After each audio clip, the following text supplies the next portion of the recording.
আসসালামু আলাইকুম রহমতুল্লাহ। আশা করি সবাই ভালো আছেন, আলহামদুলিল্লাহ। আল্লাহুম্মা রব্বি জিদনি ইলমা রব্বি শরহ লি সাদরি ওয়া ইয়াসসির লি আমরি ওয়াহলুল উকদাতাম মিন লিসানি ইয়াফকাহু কওলি নাসরুম মিনাল্লাহি ওয়া ফাতহুন করিব আস্তাগফিরুল্লাহ সাল্লাল্লাহু আলাইহি ওয়াসাল্লাম। তো আলহামদুলিল্লাহ, আমাদের পুরো বডিতে যতগুলো সিস্টেম আছে তার মধ্যে আমি মনে করি সবচেয়ে কমপ্লিকেটেড একটা সিস্টেম হলো নার্ভাস সিস্টেম। তো সেই নার্ভাস সিস্টেমের আলহামদুলিল্লাহ আমরা আমাদের দুটো লেকচার নিয়েছি মেনিনজাইটিস, এনকেফালাইটিসের উপরে, এবং আজকের আমাদের লেকচারটা শুরু করতে যাচ্ছি আমাদের the most commonest disease in the world, সেটা হলো স্ট্রোক। ওকে, আচ্ছা। এবং আপনাদের যে ফাইনাল প্রফে আপনারা ইনশাল্লাহ যে লং কেস পাবেন, সেই লং কেসের মধ্যেও এই স্ট্রোকটা পড়ার সম্ভাবনা মোর দেন 80%। কারণ এই পেশেন্টগুলোকে স্যাররা কী করবে, নিউরোমেডিসিন ওয়ার্ড থেকে নিয়ে আসবে মেডিসিনে, এবং এই পেশেন্টরা হচ্ছে সেটেলড এবং ক্রনিক। হ্যাঁ, ফলে এই পেশেন্টগুলো চুজ করার পসিবিলিটি অনেক বেশি। তো লং কেসের জন্যে আপনাদের খুব কমনলি দিবে টিউবারকুলার প্লুরাল ইফিউশন, তারপরে হচ্ছে প্যারানিউমোনিক ইফিউশন, ঠিক আছে, অথবা ম্যালিগন্যান্ট প্লুরাল ইফিউশন, শুধু ভাষা প্লুরাল ইফিউশন লাংস থেকে। তারপরে লাং টিউমারের কেস দিতে পারে, সিওপিডির কেস দিতে পারে, অ্যাজমার কেস দিতে পারে। হ্যাঁ, আর জিআইটি থেকে মোস্ট কমনলি স্যাররা একটাই চুজ করে, সেটা হলো সিএলডি, ঠিক আছে। আর যদি সিএমএল অর্থাৎ যে হ্যামাটোলজি সেগমেন্ট থেকে সিএমএল যদি পায় তাহলে অবশ্যই দিবে, কারণ সিএমএলে অবভিয়াস ফাইন্ডিং পাবেন অ্যাবডোমিনাল, ঠিক আছে। আচ্ছা, ওইদিকে নার্ভাস সিস্টেম থেকে যদি আসি, সেখান থেকে স্যারদের প্রথম প্রেফারেন্স থাকবে এটা, অর্থাৎ স্ট্রোক। হিসকেমিক স্ট্রোকটাই আপনাদেরকে বেশি দিবে, কারণ হ্যামোরেজিক স্ট্রোক এটা একটা ইমার্জেন্সি, এটা ম্যানেজ হয়ে যায়। কথা বুঝতে পারছি, দিতেও পারে যদি পরবর্তীতে পেশেন্ট অ্যাডমিটেড থাকে বা সুইচ না হয়। তো সহজ ভাষায় আপনারা স্ট্রোকটা খুব গুরুত্বের সাথে আপনাদের পড়তে হবে, ঠিক আছে। এবং স্ট্রোকের যে লং কেস দেখবেন আবদুল্লাহ স্যারের সুন্দর করে লেখা আছে। আমার এই লেকচারটা করার পরে সম্ভবত আমার স্ট্রোকের উপরে ইনশাল্লাহ 3টা লেকচার লাগবে।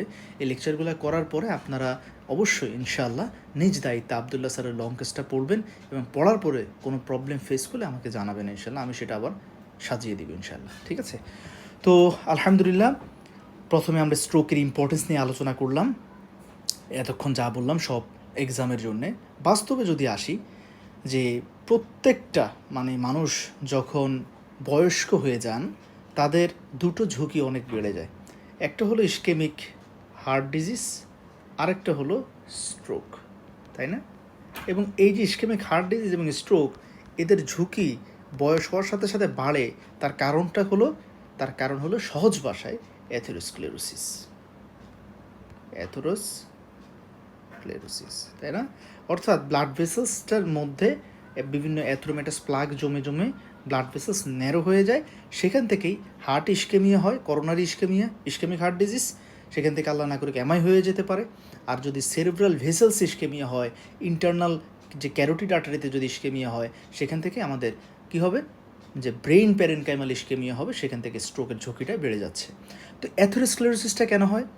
এই যে অ্যাথেরোস্ক্লেরোসিস হয় আমাদের যে বিভিন্ন ডিসলিপিডেমিয়া, ঠিক আছে, ডায়াবেটিস, যে রিস্ক ফ্যাক্টরগুলো, ওয়েট গেইন হওয়া, হ্যাঁ, lack of adequate physical exercise, এই বিষয়গুলোর কারণে। তাহলে দেখেন যে আপনার ভাস্কুলার হেলথ মেনটেন করা, এটা আপনাকে ইনশাল্লাহ ইস্কেমিক হার্ট ডিজিজ থেকেও প্রোটেক্ট করবে আল্লাহর রহমতে। আবার আমাদের যে ইস্কেমিক স্ট্রোক, তারপর হচ্ছে হেমোরেজিক স্ট্রোক, এগুলো থেকে আপনাকে প্রোটেক্ট করবে। লটস অফ ডিজিজ থেকে আপনাকে এটা প্রোটেক্ট করবে। ঠিক একইভাবে এই অ্যাথেরোস্ক্লেরোসিসটা যদি কিডনিতে হয়, সেখান থেকে আপনার কি হতে পারে, যে রেনাল বিভিন্ন প্যারেনকাইমাল ডিজিজ হতে পারে, সিকেডি প্রোগ্রেশন হতে পারে। কথা বুঝতে পারছি? এই কারণে দেখবেন যে সিকেডি এর মোস্ট কমন যে রিস্ক ফ্যাক্টরের মধ্যে কি লিখেছে, HTN প্লাস DM, তাই না? কারণ এগুলো সব আসলে ভেসেলসকে অ্যাটাক করে, এবং ভেসেলস থেকে আলটিমেটলি সব এন্ড অর্গানের পারফিউশনে মিসম্যাচ হয়ে ওই অর্গানগুলো যে তাদের ফাংশন, সেগুলো কম্প্রোমাইজ হয়ে যায়। তো আমাদের আলহামদুলিল্লাহ আজকের এন্ড অর্গান ব্রেইন। তো এই স্ট্রোকটা বিভিন্ন লেকচারার বিভিন্নভাবে শুরু করেন। তো আলহামদুলিল্লাহ আমার মনে হচ্ছে আমি এইভাবে শুরু করলে আপনাদেরকে বুঝাইতে সহজ হবে ইনশাল্লাহ। তো আমি ধরে নিচ্ছি আপনাদের কিছু বেসিক ফান্ডামেন্টাল নলেজ আছে, তো আমি সেইটার বেসিসে খুব বেশি ডিপে যাব না ইনশাল্লাহ। তো প্রথমে আমি শুরু করব ব্রডম্যান এরিয়া দিয়ে, ঠিক আছে। ব্রডম্যান এরিয়া নিয়ে আপনাদের কনসেপশনটা একটু ঠিক করে আসার পরে, তারপরে বিভিন্ন কিছু নিউরোনাল কনসেপচুয়াল ব্যাপার বলার পরে আমি ইনশাল্লাহ আমাদের ডেভিডসনে ব্যাক করব।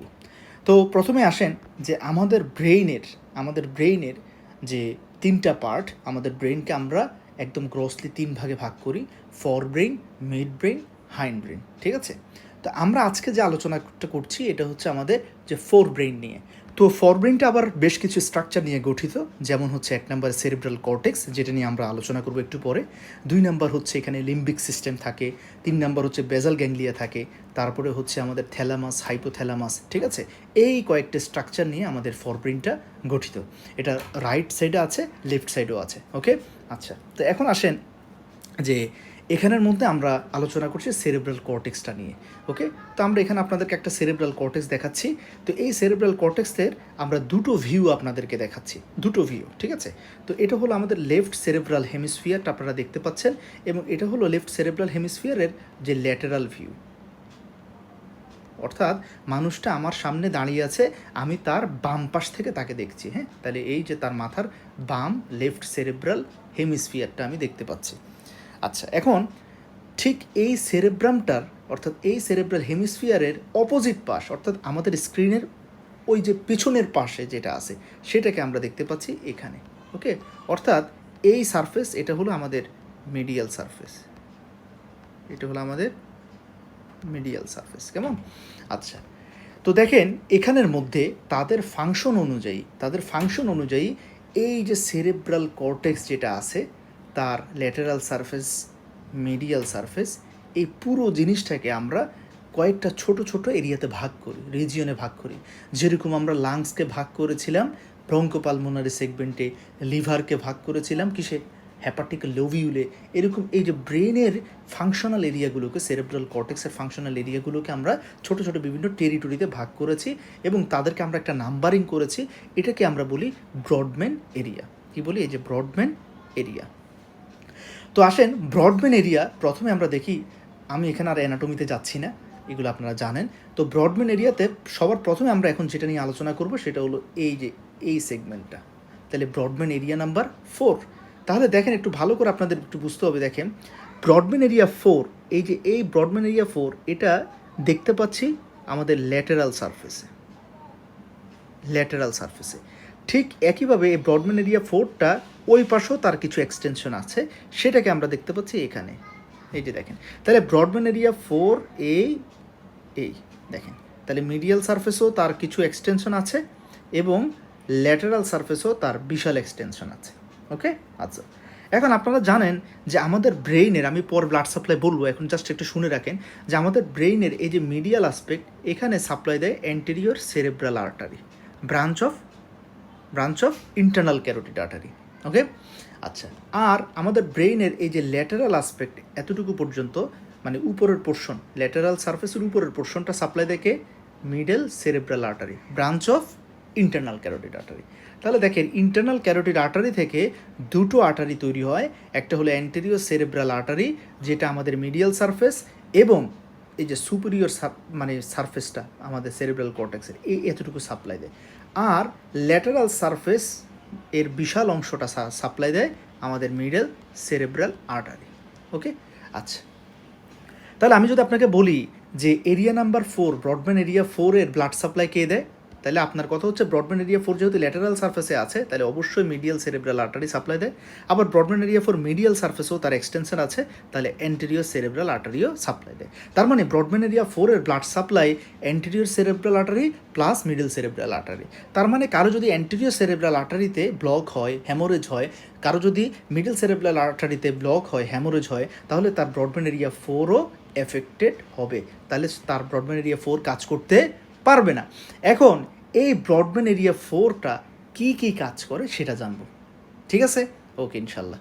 দেখেন আলহামদুলিল্লাহ আমরা কিন্তু আপনাকে ট্র্যাকে নিয়ে আসতেছি আস্তে আস্তে, ওকে? আসেন এখন এই ব্রডব্যান্ড এরিয়া 4, এই ব্রডব্যান্ড এরিয়া 4টা আমার আপনার বডির মাথা থেকে পায়ের তালু পর্যন্ত সব মোটর কন্ট্রোল এই ব্রডব্যান্ড এরিয়া 4 করে। দেখেন এই ছোট্ট একটা সেরেব্রাল কর্টেক্স, মাথা থেকে পা পর্যন্ত যত মোটর সাপ্লাই আছে সব ভলিউন্টারি কন্ট্রোলগুলো এই ব্রডব্যান্ড এরিয়া 4 করে। তার মানে নিশ্চয়ই এই ব্রডব্যান্ড এরিয়া 4ও আবার কিছু ভাগ আছে, যে ও কন্ট্রোল করবে পাকে, ও কন্ট্রোল করবে ট্রাঙ্কে, ও কন্ট্রোল করবে হাতকে, এক্স্যাক্টলি, তাই না? ইয়েস। তার মানে এটা বুঝতে পারছি আলহামদুলিল্লাহ যে ব্রডব্যান্ড এরিয়া যে 4 এটার আবার বিভিন্ন ছোট ছোট ভাগ আছে, যে এক একটা ভাগ বডির এক একটা পোর্শনকে কন্ট্রোল করে। এক্স্যাক্টলি সেটাকে আমরা বলি হোমানকুলাস। এই যে দেখেন, সেটাকে আমরা এখন আপনাদেরকে দেখাবো, এটাকে আমরা বলি মোটর হোমানকুলাস। এখন এই মোটর হোমানকুলাস যাদের একটু ইমাজিনেশনে প্রবলেম হচ্ছে তাদেরকে আমি একটু ইমাজিনেশনটা করার জন্যে আমি একটা এক্সট্রা পেজ নেই। দেখেন এই যে এখানে আপনারা যে সেরেব্রাল কর্টেক্সটা দেখতে পাচ্ছেন, মানে আমাদের যে ব্রডব্যান্ড এরিয়া 4, কেমন, এই যে ব্রডব্যান্ড এরিয়া 4, তাহলে দেখেন এই সেরেব্রাল কর্টেক্স এটাকে যদি আমি এইভাবে কাটি, দেখেন এই বরাবর মনে করেন কাটলাম, এটাকে যদি এই বরাবর কাটলে এটাকে দেখতে কেমন লাগবে, এরকম লাগবে, তাই না? এই যে দেখেন, তাহলে এটা হলো আমাদের লেফট সেরেব্রাল হেমিস্ফিয়ার আর এটা হলো রাইট সেরেব্রাল হেমিস্ফিয়ার। তো আমরা যেহেতু এখানে আপনাকে লেফট দেখাচ্ছিলাম, তো আমরা এই যে লেফটটা নিচ্ছি। তাহলে দেখেন এই যে লেফট সেরেব্রাল হেমিস্ফিয়ার, এই লেফট সেরেব্রাল হেমিস্ফিয়ারটাকে আমরা এখন আপনাকে দেখাচ্ছি, ঠিক আছে? তো এই যে লেফট সেরেব্রাল হেমিস্ফিয়ার, এটাকে একটু সেরেব্রাল হেমিস্ফিয়ারের মতো করে দেখাই, ঠিক আছে? এই তো এখন দেখেন এই যে সেগমেন্টটা, এটা এমন জায়গা বরাবর কেটেছি যে এটা হলো ব্রডব্যান্ড এরিয়া 4। তাহলে এই যে ব্রডব্যান্ড এরিয়া 4-এর এই পোর্শনটা হলো আমাদের ল্যাটেরাল সারফেস, আর এই পোর্শনটা হলো আমাদের মিডিয়াল সারফেস, ঠিক আছে? আচ্ছা, তো দেখেন এই যে এটারই যে এই টেরিটরিটা কাকে কন্ট্রোল করে, এটা কাকে কন্ট্রোল করে, এটা কাকে কন্ট্রোল করে, হ্যাঁ, তারপরে এটা কাকে কন্ট্রোল করে, এইভাবে করে আমরা ভাগগুলো এখন করবো ইনশাল্লাহ, আপনাকে দেখাবো। তো এই জিনিসটাই মানে এই ভিউটাই আপনি এখন এখানে দেখতে পাচ্ছেন, ঠিক আছে? এই যে এরকম একটা ভিউ আপনি দেখতে পাচ্ছেন, এই ওকে। আচ্ছা, আর এখানে ছিল আমাদের রাইট সেরেব্রাল হেমিস্ফিয়ার, এটা হলো লেফট। ক্লিয়ার এখন? আচ্ছা, এখন আসেন, আলহামদুলিল্লাহ আপনার ইমাজিনেশনটা ক্লিয়ার। তো আসেন, তো এখন দেখেন এখানের মধ্যে যে মিডিয়াল সারফেস যেটা আছে আমাদের, ঠিক আছে, অর্থাৎ এই যে ব্রডব্যান্ড এরিয়া 4 যেটা, তার এই যে মিডিয়াল আসপেক্টটা কন্ট্রোল করে আমাদের লেগকে, অর্থাৎ পাকে, সোজা ভাষায় আপনার হিপ থেকে, কোমর থেকে পায়ের তালু পর্যন্ত এটা কন্ট্রোল করে কে? ব্রডব্যান্ড এরিয়া 4-এর এই মিডিয়াল সারফেসটা, ঠিক আছে? এবার আসেন ব্রডব্যান্ড এরিয়ার যে সুপিরিয়র যে সারফেসটা আছে, অর্থাৎ অ্যাপেক্স, এই পোর্শনটা কন্ট্রোল করে আমাদের আর্মকে, ঠিক আছে? অর্থাৎ এই যে ট্রাঙ্কের কিছু পোর্শন মিডিয়াল সারফেস আর কিছু পোর্শন সুপিরিয়র, এটা মিক্সড, তার মানে ট্রাঙ্কটা আপনার একটা ট্রানজিশনাল জোনে পড়ছে। তো এটা নিয়ে আপনি হেডেক নিয়েন না, আপনি মনে রাখবেন যে এই যে মিডিয়াল সারফেস এটা হচ্ছে আমাদের যে কোমর থেকে পায়ের পাতা পর্যন্ত কন্ট্রোল করে, আর এই সুপিরিয়র যে পোর্শনটা এটা কন্ট্রোল করে আমাদের আর্মকে, অর্থাৎ শোল্ডার জয়েন্ট থেকে আমাদের যে রিস্ট জয়েন্ট পর্যন্ত এই পোর্শনটা। আর তারপরে আরেকটু ল্যাটারালি এসে দেখেন, এবং দেখেন যত ফাইন মুভমেন্ট, অর্থাৎ আমাদের বডির যেই পার্টটা যত প্রিসাইজ মুভমেন্ট করতে পারে, যেমন দেখেন আপনার পুরো শরীরের মধ্যে মানে কোন পোর্শনটা দিয়ে আপনার সবচেয়ে ফাইন কাজ, যেমন লেখালেখি, সেলাই করা কাজগুলো করেন হাত দিয়ে, তাই না? অর্থাৎ আমাদের ফিঙ্গার দিয়ে, ইন্ট্রিনসিক মাসল অফ হ্যান্ড দিয়ে, এই কারণে তার জন্য ব্রেইনে তত বেশি জায়গা প্রয়োজন হয়। এই কারণে দেখেন যে আমাদের পুরো পুরো যে আর্ম যেটা, সেটার জন্য লাগছে কতটুকু, আর শুধুমাত্র যে হ্যান্ড, এই হ্যান্ডের জন্য দেখেন আরও বেশি জায়গা প্রয়োজন হচ্ছে, ওকে। আচ্ছা, তারপর আরেকটু ল্যাটারালি আসলে এটা হচ্ছে আমাদের যে মানে ফেশিয়াল যে সকল মুভমেন্টগুলো আছে এগুলোকে কন্ট্রোল করে। তারপরে আসেন টাং কন্ট্রোল করে, এর নিচে আসলে আমরা যে ল্যারিঞ্জিয়াল মাসেলস যেগুলো তাদের কন্ট্রোলটার টেরিটরি। তাহলে দেখেন এই যে এক একটা, তাহলে এর মধ্যে আমরা দেখলাম যে আমাদের বিশাল একটা জায়গা জুড়ে আছে হ্যান্ড এবং ফেশিয়াল মুভমেন্টসগুলো, দেখেন বিশাল একটা জায়গা, ওকে। তাহলে এই হলো ব্রডব্যান্ড এরিয়ার কোন জায়গায় লিশন হলে কি অর্গানের মুভমেন্টে ঝামেলা হবে। এখন দেখেন অঙ্কের মতো আলহামদুলিল্লাহ, দেখেন যদি কারো এখানের মধ্যে ইনফার্কশন হয়, অর্থাৎ ইস্কেমিক স্ট্রোকের যে ইনফার্কশনটা এখানে হলো, তাহলে তার কি হবে? তার লোয়ার লিম্ব উইকনেস হবে, সে পা নাড়াতে পারবে না। এখন দেখেন এটা কোন সেরেব্রাল হেমিস্ফিয়ার? এটা লেফট সেরেব্রাল হেমিস্ফিয়ার, তাই না? Left cerebral hemisphere. তাহলে মনে রাখবেন আমাদের বডির, সবাই জানেন লেফট সেরেব্রাল হেমিস্ফিয়ার এটা আলটিমেটলি পিরামিডাল ডিকাসেশন হয়, অর্থাৎ আমাদের যে মেডুলা অবলঙ্গটা লেভেল সেখানে এসে তারা কি হয়, ক্রস করে অপোজিট পাশে চলে যায়। তার মানে লেফট সেরেব্রাল হেমিস্ফিয়ারের এই যে সাপ্লাইটা, এই মোটর নিউরন সাপ্লাই দিচ্ছে মূলত কাকে? আমাদের রাইট লোয়ার লিম্বকে। তার মানে এখানে যদি কারো ইনফেকশন হয় তার লোয়ার লিম্ব উইকনেস হবে, এটা শিওর, কারণ এটা লেগকে কন্ট্রোল দেয়। কিন্তু কোন পাশের? সেটা হচ্ছে রাইট সাইডের। তাহলে দেখেন এটাকে আমরা বলি কন্ট্রাল্যাটারাল, অর্থাৎ লিশন যেই পাশে, মানে লিশনটা যেই সেরেব্রাল হেমিস্ফিয়ারে, আমাদের পায়ের উইকনেসটা হবে অপোজিট সাইডে। তাহলে লিশনটা হলো লেফট সেরেব্রাল হেমিস্ফিয়ারে, আর উইকনেস ডেভেলপ করতেছে রাইট। এটাকে আমরা বলি কি? কন্ট্রাল্যাটারাল। কন্ট্রাল্যাটারাল, ঠিক আছে? আর যদি একই পাশে হয় তখন সেটাকে আমরা কি বলি? ইপসিল্যাটারাল। তাহলে এখানে স্ট্রোকের ক্ষেত্রে সব কী হচ্ছে? কন্ট্রাল্যাটারাল, মানে উইকনেস ডেভেলপ করবে। যদি কমপ্লিট উইকনেস হয়, মানে পা একেবারেই নাড়াতে পারছে না, তাহলে প্যারালাইসিস। আর যদি একটু একটু নাড়াইতে পারে কিন্তু পুরোপুরি অবশ হয়ে যায় না, সেটাকে আমরা বলি প্যারেসিস। ক্লিয়ার? তাহলে complete weakness is known as paralysis, partial weakness is known as paresis. এগুলো একটু লিখে রাখেন। ওকে, তাহলে এই হচ্ছে আমাদের আলহামদুলিল্লাহ বিষয়গুলো। তাহলে ব্রডম্যান এরিয়া 4 নিয়ে আপনারা মোটামুটি এখন ক্লিয়ার। এখন আসেন, কারো যদি ইনফারশনটা এখানে হতো, এই যে সুপিরিয়র সারফেসে, তাহলে সে দেখবেন তার রাইট আর্মটা নাড়াতে পারছে না, যে স্যার আমার ডান হাতে শক্তি নেই। দেখেন, ঠিক আছে? তাহলে এই যে এরকম একটা ফিচার, যদি তার ইনফারশনটা এখানে হয়, দেখবেন যে তার ফেশিয়াল ডেভিয়েশন হয়ে গেছে, মুখ একদিকে বাঁকা হয়ে গেছে। হ্যাঁ, মোস্ট কমনলি আমরা যেটা পাই আপার মোটর নিউরনটাই ফেশিয়াল নার্ভ পালসি, এটাকে আমরা বলে। তো আমরা বলবো পরে ফেশিয়াল নার্ভ পালসি, এটা খুব সুন্দর এক্সপ্লেনেশন আছে। শুধু এখন একটু দেখেন যে এখানে যদি ইনফাকশন হয় তাহলে তার ফেশিয়াল মাসেল উইকনেস ডেভেলপ করবে। অথবা দেখেন, এটা তো শুধু ফেসিয়াল মাসেলকেই কন্ট্রোল দিচ্ছে না, এটা তার যে সোয়ালোয়িং, হ্যাঁ, এগুলোকে সে কন্ট্রোল করছে। ফলে এখানে যদি ইনফাকশন হয় তাহলে পেশেন্টের কী হবে? ডিফিকাল্টি ইন ডেগ্লুটিশন, পেশেন্ট ঢোক গিলতে পারবে না, খাবার নাক দিয়ে বের হয়ে আসবে, ঠিক আছে? অর্থাৎ গ্লসোফেরিঞ্জিয়ালস, ভেগাস, এই নার্ভগুলো তাদের ফাংশন করতে পারবে না। তাহলে দেখেন, গ্লসোফেরিঞ্জিয়াস এবং যে ভেগাস, এই ক্রেনিয়াল নার্ভগুলো আমাদের ইনভলিউন্টারি ডেগ্লুটিশন, সোয়ালোয়িং, এগুলোকে কন্ট্রোল করে এবং এদেরকে সিগন্যাল পাঠায় আমাদের এখান থেকে যে নার্ভটা যায়। তার মানে আপনার ক্রেনিয়াল নার্ভটা অ্যাকচুয়ালি লোয়ার মোটর নিউরন, আর এই লোয়ার মোটর নিউরনকে অর্ডার পাঠায় যে তুমি এখন কাজ করো। কে? সেটা হলো আমাদের ব্রডব্যান্ড এরিয়া নাম্বার 4-এর এই জায়গাটা।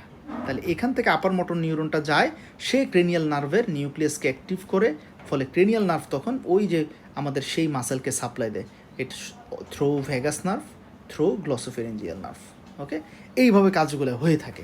কথা বুঝতে পারছি? তাহলে এগুলো হচ্ছে আপনার কনসেপশনের বিষয়টা, দেখেন বুঝিয়েন। তাহলে এগুলো আলহামদুলিল্লাহ ক্লিয়ার থাকতে হবে। এখন আসেন যে ব্রডব্যান্ড এরিয়া 4 আলহামদুলিল্লাহ আমরা মোটামুটি আলোচনা করেছি এবং আপনাদেরকে খুব সুপারফিশিয়ালি, আমার খুব ইচ্ছা আসলে মানে মন মতো ক্লাস নেওয়ার, কিন্তু আমি পারছি না, কারণ সময়ের অভাব, ক্লাস সংখ্যা অনেক বেশি।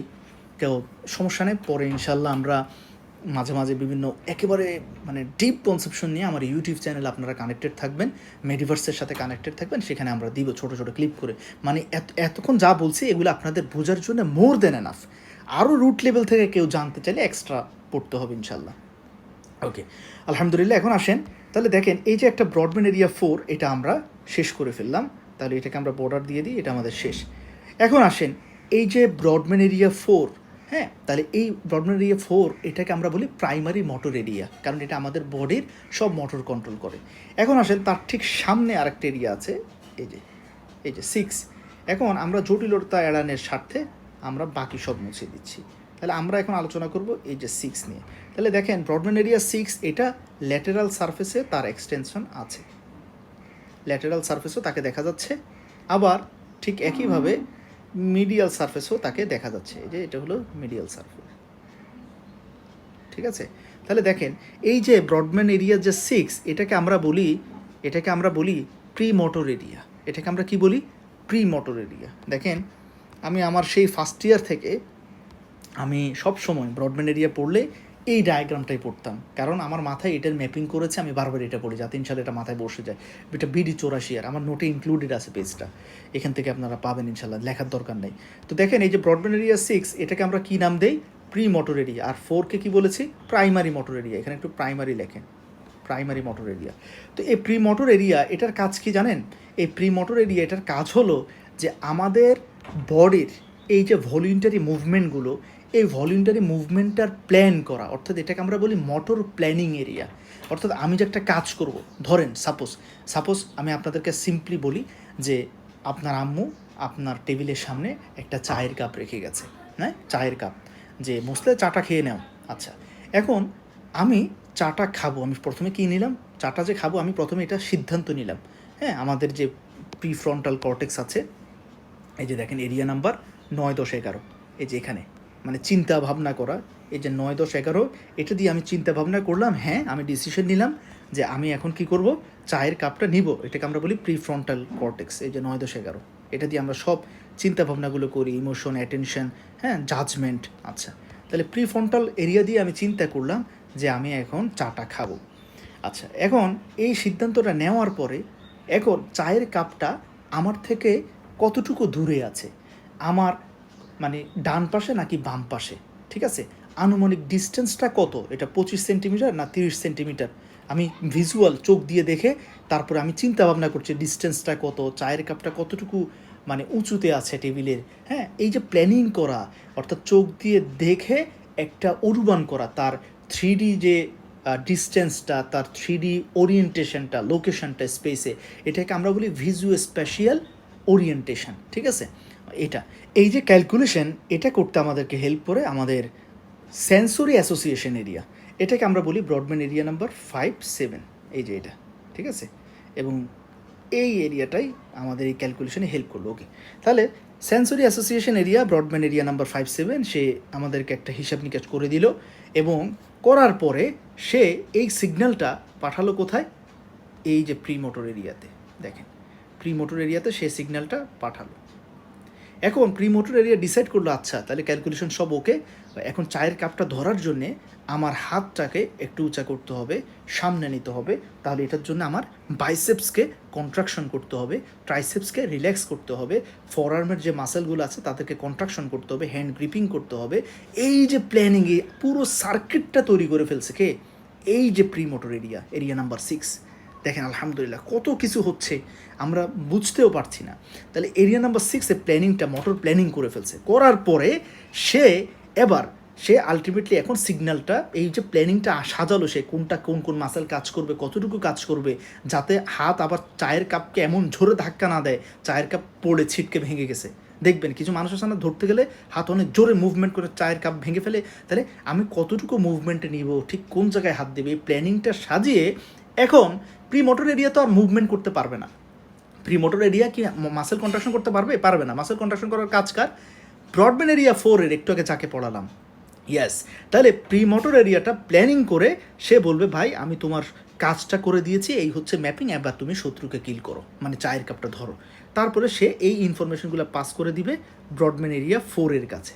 তাহলে ব্রডব্যান্ড এরিয়া 4-এর কাছে সে ইনফরমেশন পাস করে দিল। এখন ব্রডব্যান্ড এরিয়া 4 তার টেরিটরি অনুযায়ী, অর্থাৎ দেখেন তার হাতের কাজ, মানে হাতকে কন্ট্রোল করতে হয় এই পাশটা দিয়ে, তখন সে এটাকে অ্যাক্টিভ করবে, এখানে ইম্পালস তৈরি হবে, এরপরে সে এখান থেকে আপার মোটর নিউরন সিগন্যাল যাবে আমাদের কর্টিকো স্পাইনাল ট্র্যাক্টের মাধ্যমে, স্পাইনাল যে কর্ডে, সেখান থেকে আলটিমেটলি লোয়ার মোটর নিউরনের মাধ্যমে আমাদের হাতের মাসেলটা কন্ট্রাকশন করবে, কাজ করবে, চায়ের কাপটা ধরবো, খাবো। আলহামদুলিল্লাহ, ঠিক আছে। এই কারণে প্রত্যেকটা কাজে আমরা আলহামদুলিল্লাহ কেন বলি, এটার ভেতরে আল্লাহ সুবহানাহু ওয়া তাআলা যে কত বেশি বিল্ডিং ফাংশন করছেন আমার আপনার মনের অজান্তে, যেটার কারণে আমি আপনি বুঝতেও পারছি না যে একটা কাজ আমরা কত ইজিলি করছি, অথচ এটার পেছনে যে কত হাজার কাজ হয়ে যাচ্ছে আমার আপনার মানে চিন্তা ভাবনা ছাড়া, কনসাসনেস ছাড়াই। সুবহানাল্লাহ, ঠিক আছে। তো এই হচ্ছে আমাদের বিষয়টা। তাহলে এইভাবে প্রি মোটর এরিয়াটা আমাদের একটা মোটর প্ল্যানিং করে।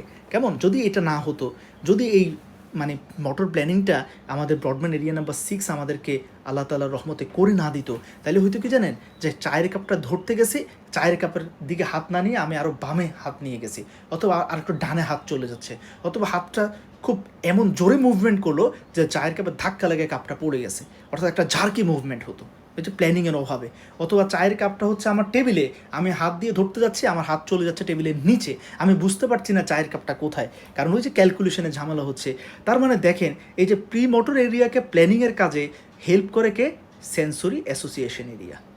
সেন্সরি অ্যাসোসিয়েশন এরিয়া ক্যালকুলেশন করে তাকে সিগন্যালটা পাঠায়।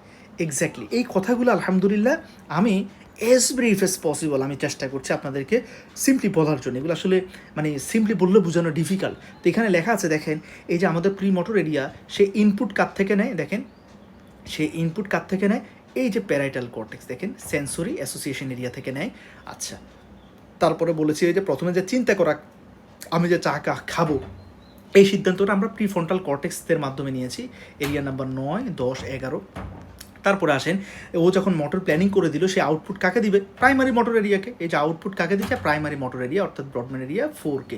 এবং সেখান থেকে কর্টিকো স্পাইনাল ট্র্যাক্টের মাধ্যমে স্পাইনাল কর্ডে সিগন্যালটা যাচ্ছে এবং বেজাল গ্যাংলিয়াও মুভমেন্টটাকে আরেকটু ফাইন করে দেয়।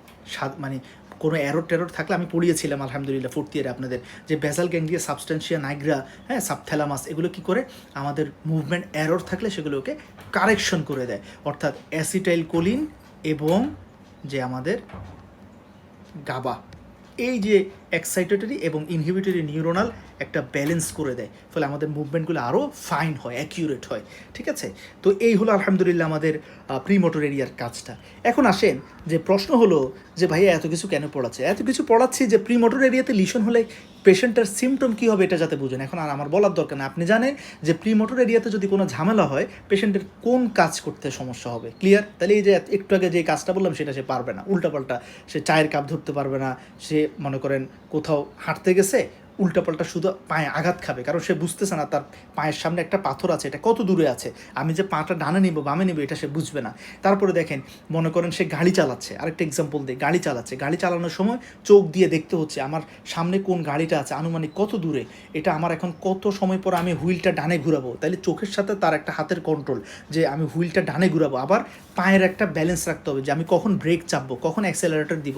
তাহলে এই যে দেখেন পুরো বডির যে আমাদের হাত, পা, মানে চোখ, কান, এই যে আমাদের সব সেন্সরি স্টিমুলাইগুলোকে এগ্রিগেট করে একটা মোটর প্ল্যানিং সাজিয়ে তারপরে সেটাকে এক্সিকিউট করা, এই মোটর প্ল্যানিং অর্থাৎ এক্সিকিউট করার ঠিক আগের ধাপটাই হচ্ছে এই প্রি মোটর এরিয়ার কাজ। তখন পেশেন্ট দেখবেন গাড়ি চালাতে পারবে না, অ্যাক্সিডেন্ট করে দিবে, গাড়ি তার কত মিটার সামনে বুঝবে না, সে মনে করবে গাড়ি তার দূরে আছে, সে দেখা যাচ্ছে ব্রেক ডানে ঘুরালো না, একদম আপনার গাড়িটা গিয়ে আঘাত করলো। এই ঝামেলাগুলো ক্যালকুলেশনগুলোতে তার ঝামেলা হবে এবং একই কাজে তার ঝামেলা হবে যদি তার সেন্সরি অ্যাসোসিয়েশন এরিয়াতেও প্রবলেম হয়। হ্যাঁ, তখন তার কী হবে, এই যে স্পেশিয়াল ওরিয়েন্টেশন এগুলো ঝামেলা হবে, ক্যালকুলেশন করতে পারছে না। তাহলে একটার সাথে একটা কিন্তু ইন্টার কানেক্টেড, কথা বুঝতে পারলাম? ওকে, এখন আসেন যে প্রশ্ন হলো আমাদের এই যে প্রিমোটর এরিয়া, এই প্রিমোটর এরিয়াকে কোন আর্টারি সাপ্লাই দেয়? একই রকম এই যে ব্রডম্যান এরিয়া 6 তাকে সাপ্লাই দেয় প্রিমোটর এরিয়া, এটাকে সাপ্লাই দেয় আমাদের অ্যান্টেরিয়র সেরেব্রাল আর্টারি, ওই যে মিডিয়াল সাইডকে, আর মিডিয়াল সেরেব্রাল আর্টারি ল্যাটেরাল সাইডকে, তাই না? এই যে আমরা আপনাদেরকে দেখিয়েছি যে প্রিমোটর এরিয়া এটা দুই পাশেই থাকে, এটা দুই পাশেই থাকে। এই যে ল্যাটেরাল সারফেস যেটা আছে এটাকে মিডল সেরেব্রাল আর্টারি সাপ্লাই দেয়, আর আমাদের মিডিয়াল সারফেসে প্রিমোটর এরিয়ার যে এক্সটেনশনটা আছে এটাকে অ্যান্টেরিয়র সেরেব্রাল আর্টারি সাপ্লাই দেয়। ক্লিয়ার? ওকে, আলহামদুলিল্লাহ, এটা শেষ। এখন আসেন এই এই ব্রডম্যান এরিয়া 6-এর ঠিক সামনে যেটা, সেটা আরেকটা হলো আমাদের ফ্রন্টাল আই ফিল্ড। এটাকে আমরা কি বলি? ফ্রন্টাল আই ফিল্ড, অর্থাৎ এরিয়া নাম্বার 8। ঠিক আছে, এই যে অনেকে এটাকে 6 সহ বলে, অর্থাৎ 6-8 বলে, কিন্তু শুধু 8 বলাটাই ওয়াইজ আমি মনে করি। তাহলে এই যে ব্রডম্যান এরিয়া নাম্বার 8 সেরেব্রাল কর্টেক্সের এই ব্রডম্যান এরিয়া, এটা কন্ট্রোল করে আমাদের আইকে, এটা কন্ট্রোল করে কাকে? আমাদের আইকে, এবং এই কারণে এটার নাম হলো ফ্রন্টাল আই ফিল্ড। ওকে, আচ্ছা দেখেন এই যে ফ্রন্টাল আই ফিল্ড, এটা আপনারা শুধু 8 মনে রাখেন। ওকে, এখন আসেন এই বিষয়টা একটু বুঝতে হবে, ফ্রন্টাল আই ফিল্ডটা একটু বুঝতে হবে। কীভাবে বুঝতে হবে? দেখেন আমাদের আইয়ের মধ্যে যে আমাদের এক্সট্রাঅকিউলার মাসল যেগুলো আছে, কারণ আমি ব্রডম্যান এরিয়াতে আছি মানে আপনাকে বুঝতে হবে অবশ্যই এখন সব মুভমেন্ট হচ্ছে কি? মোটর। সব মুভমেন্ট কি? Motor movement. মোটর মুভমেন্টগুলোই আলটিমেটলি সেরেব্রাল কর্টেক্স ব্রডম্যান এরিয়াগুলো রেগুলেট করে। এখন আমাদের আইয়ের যে ভলিউন্টারি মুভমেন্ট, সেটা অর্থাৎ ভলিউন্টারি মুভমেন্টটা কে করে? Extra ocular muscle. Extra ocular মাসেলকে কোন ক্রেনিয়াল নার্ভগুলো সাপ্লাই দেয়? 3, 4, 6 অকুলোমিটার, ট্রক্লিয়ার, অ্যাবডুসেন্স। এখন এই যে 3, 4, 6 সাপ্লাই দিচ্ছে, মনে করেন আমি জাস্ট আপনাদেরকে সিম্পলি দেখাই যে 3 নাম্বার এবং 4 নাম্বার এই দুটো নার্ভের অরিজিন কোত্থেকে? মিড ব্রেন থেকে, তাই না? ধরেন যে এখানে দেখা যাচ্ছে না, আমি জাস্ট সিম্পলি দেখাই যে এটা হলো মনে করেন মিড ব্রেনের মধ্যে আমাদের এই যে অকুলোমিটার নার্ভের নিউক্লিয়াস, অর্থাৎ এটা হলো ক্রেনিয়াল নার্ভ 3, এটা হলো তার নিউক্লিয়াস। এই নিউক্লিয়াস থেকে তার একজনটা বের হলো, এবং এই যে ক্রেনিয়াল নার্ভ 3 এটা হলো actually lower motor neuron, lower motor neuron. তাহলে লোয়ার মোটর নিউরন কখনোই কাজ করতে পারবে না আপার মোটর নিউরনের অর্ডার ছাড়া। তাহলে এই lower motor neuron cranial nerve 3কে অর্ডার পাঠাবে কে? এই যে ফ্রন্টাল আই ফিল্ডে থাকা আপার মোটর নিউরন। দেখেন কখনো চিন্তা করেছেন এটা? দেখেন খুবই ইন্টারেস্টিং। তাহলে এখানের মধ্যে আপার মোটর নিউরন এবং এই যে যেটা ব্লু, সে যখন সিগন্যাল পাঠাবে তখন লোয়ার মোটর নিউরন অর্থাৎ ক্রেনিয়াল নার্ভ 3 অ্যাক্টিভেটেড হবে। তখন সে আমাদের যে অকুলার এক্সট্রা অকুলার মাসেলসে সিগন্যাল পাঠাবে এবং আমরা তখন ওই যে মিডিয়াল রেকটাস মাসেলের মাধ্যমে আমাদের আইটাকে কী করবো? মিডিয়ালি রোটেট করতে পারবো। কথা বুঝতে পারছি? তাহলে এই যে এখন দেখেন আপনারা সবাই এখন আমার ডিসপ্লের দিকে তাকিয়ে আছেন না? আচ্ছা, এখন আপনারা সবাই আপনাদের ডান পাশে তাকান। ওকে, তাকিয়ে থাকেন। এখন খেয়াল করেন, আপনি যখন ডানে তাকিয়েছেন আপনার কি শুধু ডান চোখটা ডানে তাকাইছে নাকি বাম চোখ সহ? অবশ্যই বাম চোখ সহ। অর্থাৎ আমরা যখন ডানে বামে তাকাই তখন কনজুগেট সিমুলটেনিয়াসলি আমাদের রাইট এবং লেফট আই দুটোই ওই ডাইরেকশনে মুভ করে। তাহলে আপনি যখন ডানে তাকাচ্ছেন আপনার রাইট আইয়ের আইবলটা ডানে ঘুরছে, লেফট আইয়ের আইবলটা তার ডানে ঘুরছে, মানে দুইজনই ডানে ঘুরছে। ঘুরার কারণে আপনি ওই অবজেক্টটা অর্থাৎ ডান পাশটা ভালো করে দেখতে পাচ্ছেন। এবং এই যে আয়ের যে কন্ট্রোল, উপরে তাকান, ছাদে তাকান, পায়ের দিকে তাকান, বামে তাকান, এই যে অ্যাট এ টাইম দুটো চোখ একই সাথে মুভ করছে। এই যে অর্ডারটা আপার মোটর নিউরন কোত্থেকে আসতেছে? এই ফ্রন্টাল আই ফিল্ড থেকে আসতেছে। কথা বুঝতে পারছি? এবং এটাকে আমরা বলি যে গেইজ, হ্যাঁ, আই গেইজটাকে কন্ট্রোল করে কে?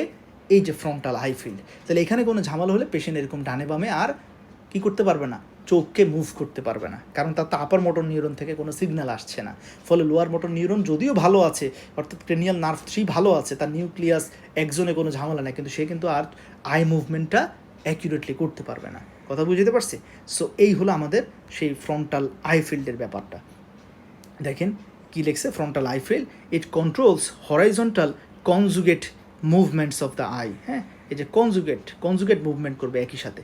ওকে, নিচে আরও ডিটেলস লেখা আছে, যারা বেশি ইন্টারেস্ট একটু পড়ে নিয়ে নিন ইনশাল্লাহ। তো যদি এখানে লিশন হয়, এই যে আমি লিখে রেখেছি যে ফ্রন্টাল আই ফিল্ডটা ক্রেনিয়াল নার্ভ 3, 4, 6 এই লোয়ার মোটর নিউরন এগুলোকে আপার মোটর নিউরন হিসেবে কে সাপ্লাই দেয়? এই যে ফ্রন্টাল আই ফিল্ডে থাকা নিউরনটা। ঠিক আছে?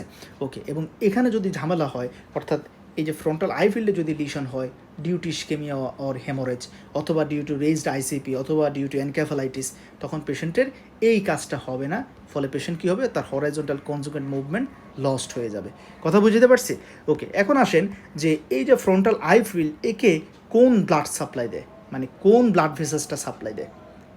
একই কথা, এই যে frontal eye field Brodmann area number 8 এটাকেও সাপ্লাই দেয় মিডিয়াল পোর্শনকে, অর্থাৎ মিডিয়াল সার্ফেসের যে এক্সটেনশন তাকে অ্যান্টেরিয়র সেরেব্রাল, ল্যাটেরাল সার্ফেসের যে এক্সটেন্সর তাকে মিডল সেরেব্রাল আর্টারি সাপ্লাই দেয়। তার মানে এই মিডল সেরেব্রাল এবং অ্যান্টেরিয়র সেরেব্রাল আর্টারিতে যদি কোনো অক্লুশন হয়, কোনো ব্লকেজ হয়, কোনো ইস্কেমিয়া হয়, তাহলে ব্রডম্যান এরিয়া 4 এফেক্টেড হচ্ছে, ব্রডম্যান এরিয়া 6 এফেক্টেড হচ্ছে, ব্রডম্যান এরিয়া 8ও এফেক্টেড হচ্ছে। কথা বুঝাতে পারছি? আলহামদুলিল্লাহ, এতটুকু ক্লিয়ার? ওকে, ফাইন। এখন আসেন আলহামদুলিল্লাহ আমরা এখন সোমাটো সেন্সরি এবং সেন্সরি অ্যাসোসিয়েশন এরিয়াতে চলে যাব। তো সোমাটো সেন্সরি এবং সেন্সরি অ্যাসোসিয়েশন এরিয়াতে আমরা দেখি যে এই যে সোমাটো সেন্সরি এবং সেন্সরি অ্যাসোসিয়েশন এরিয়া, এটা হচ্ছে আমাদের যে প্যারাইটাল লোবে, অর্থাৎ এই যে, ঠিক আছে, এই যে এই লোবটাতে এটা হচ্ছে আমাদের প্যারাইটাল লোব। এবং এখানের মধ্যে আমরা পড়বো এখন সোমাটো সেন্সরি। তো সোমাটো সেন্সরি হচ্ছে এটা,